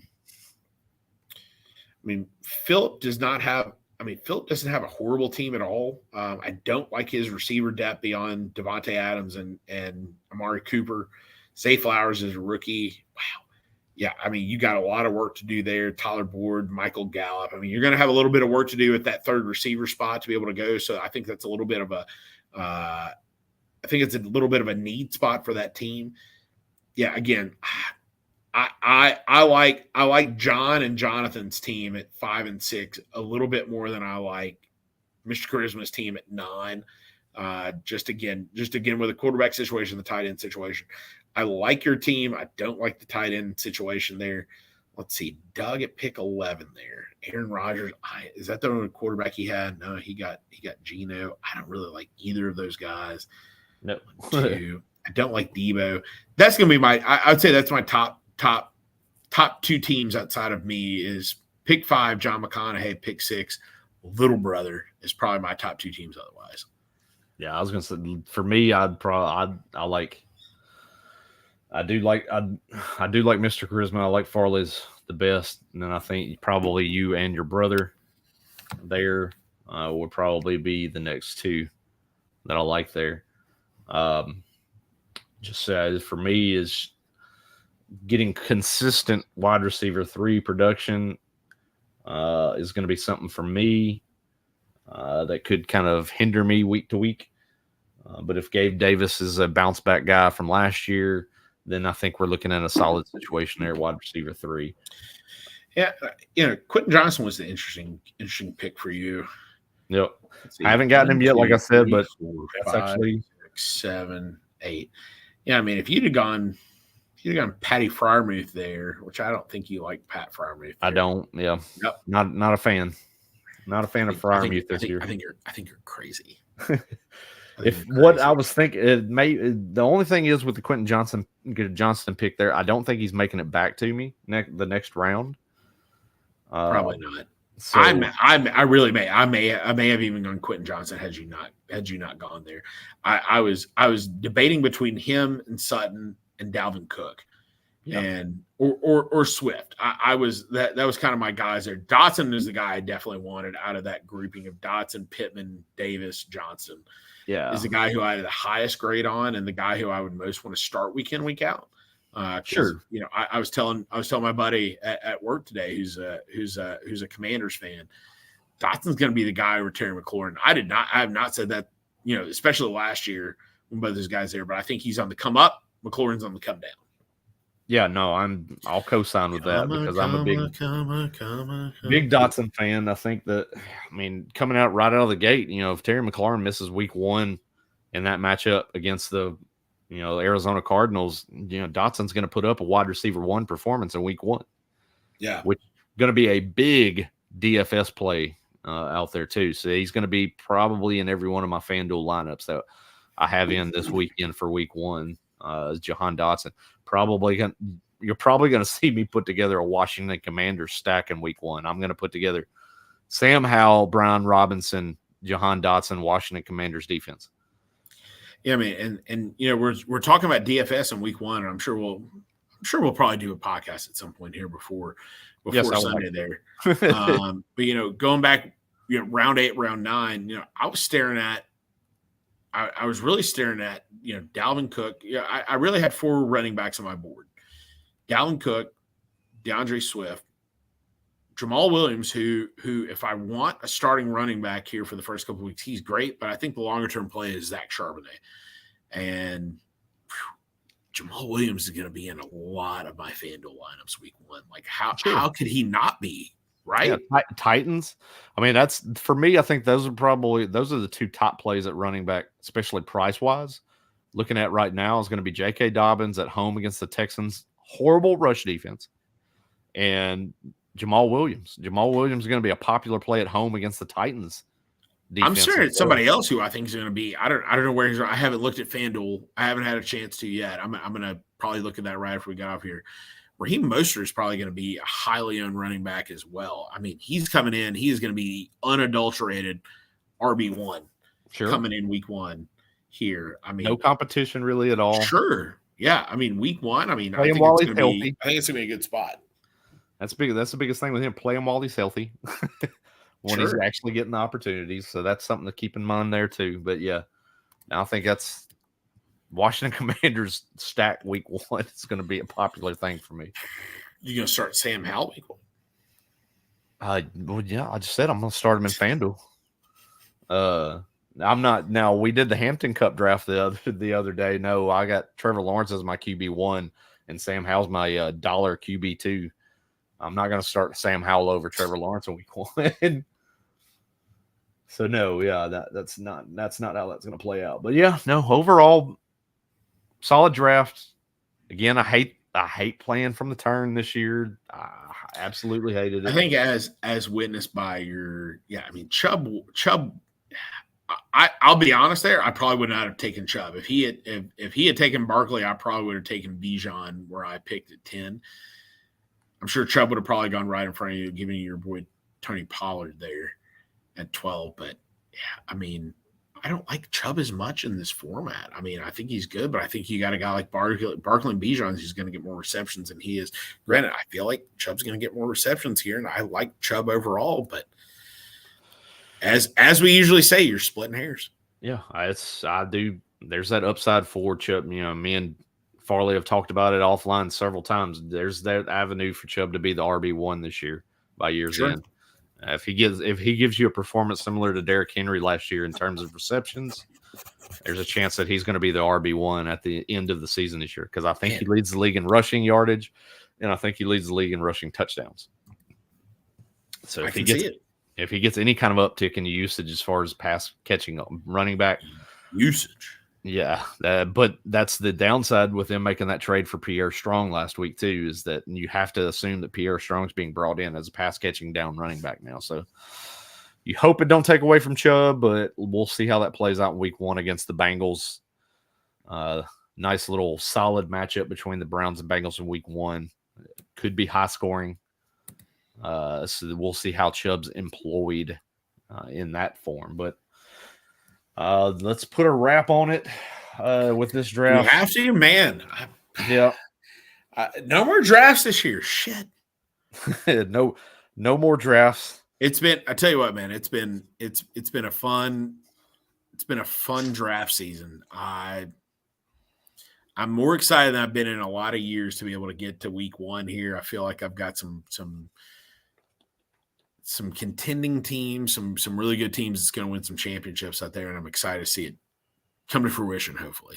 Sure. I'm kind of in the same boat. We've got some kind of similar thought process with players. We've drafted similar players, but have different builds in different leagues and stuff too. So I'm trying to think of how many guys you got in your leagues that I've got in mind. Like even on your team tonight, you know how many of your guys that you drafted on your team tonight that I've drafted on my team in any league all year? 2. That's a good thing then. Literally 2. Like I've gotten Quentin Johnston and I've gotten Justin Herbert. That's like the only 2 guys that you even gotten in any of my drafts. Tonight was the first redraft league I was able to get Bijan Robinson. So I thought about it so hard. That was so hard for me. I don't know. I don't see Saquon. That's the thing now. We talked about Chubb with the avenue to finish as an RB1.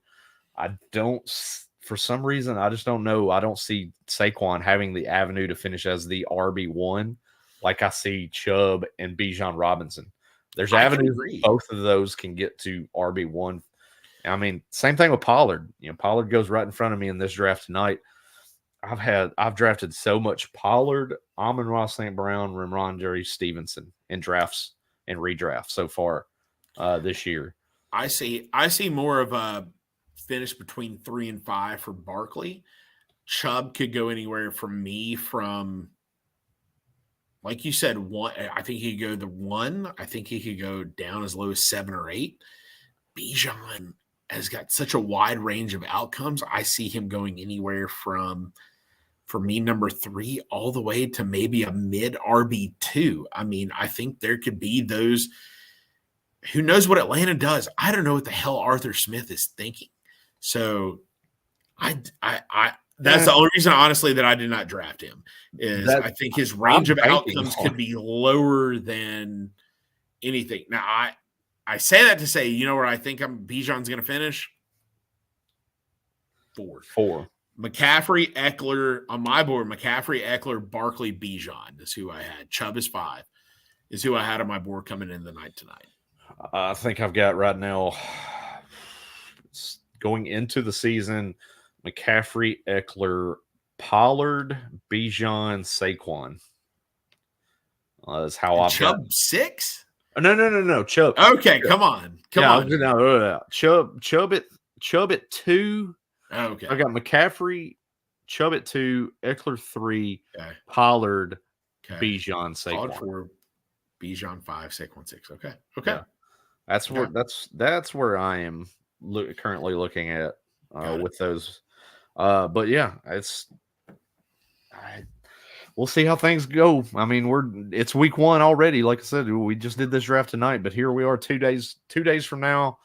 Detroit. Get your lineup set because the next day is going to be the start of the season. Get your waivers in tonight. Get your waivers in. Yeah, week 1 waivers. If you've got leagues that you've already got, go look at some waivers.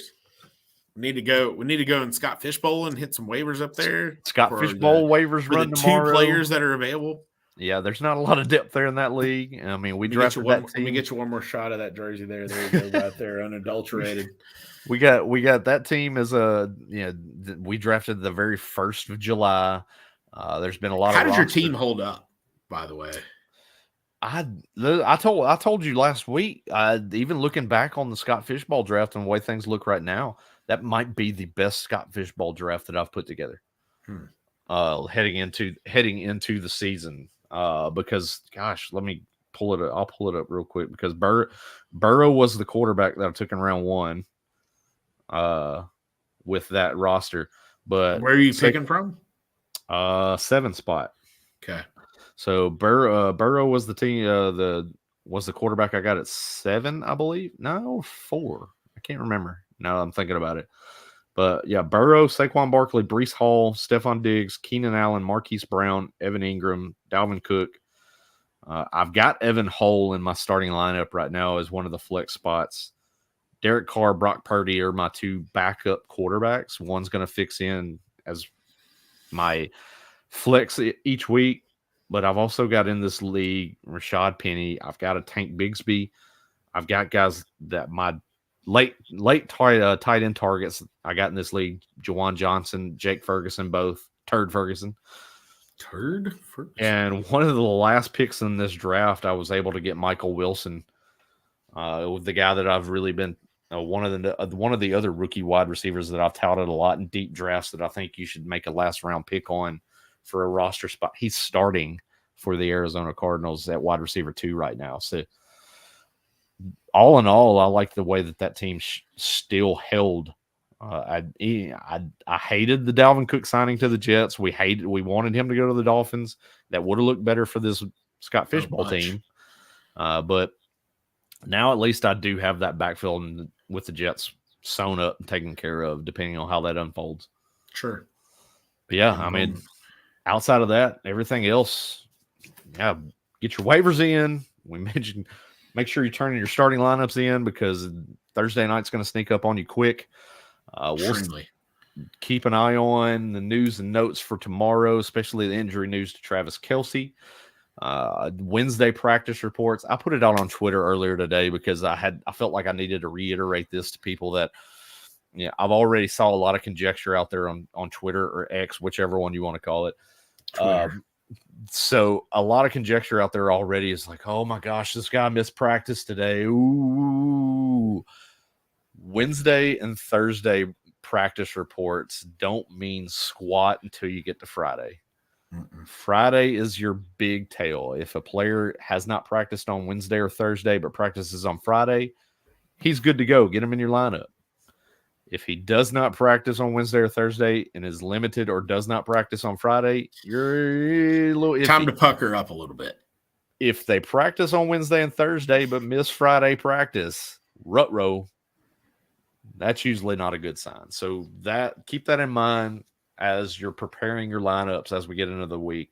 Like you mentioned, I would like to try to get in later on in the week, maybe get together and do a podcast, get ready for the weekend, start lineup advice, things like that, DFS advice, possibly get into some of that talk, see what we can do there. Might try to get on here and do the Sunday morning live for last minute start sit questions, whether I'm doing that myself. See what I can do. Yeah, whether I'm doing that myself remains to be seen. I've got the wife is out of town this weekend. I'll have literally both kids. So if I can get them down for naps. Oof. Yes. If I can't, we'll see how that goes. No go. But that's what we're looking at there. Should be having my booms and bust articles for week 1 hitting Rotoballer here in the next couple of days. So keep an eye on lookout for that as well. Like I mentioned at the top of the show, rotoballer.com, promo code WOO for a special discount at checkout. Promo code WOO over Underdog Fantasy as well. Get over there and put in some money over there at Underdog. Play some of the games for week 1. Check those out as well. But outside of that, man, we're there. We're ready to get going. Any other last minute things before we sign off for the evening?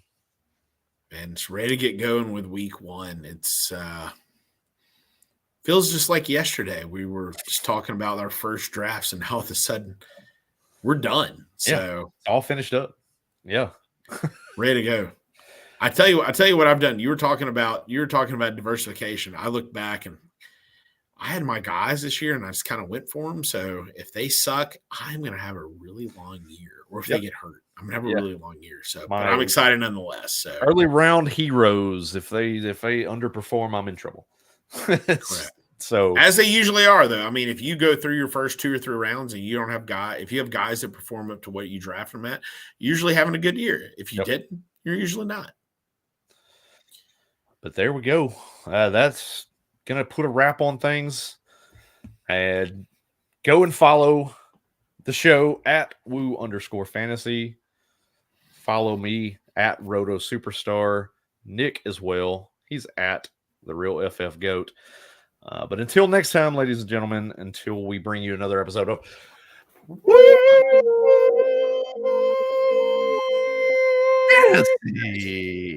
See you later, guys. Enjoy the weekend.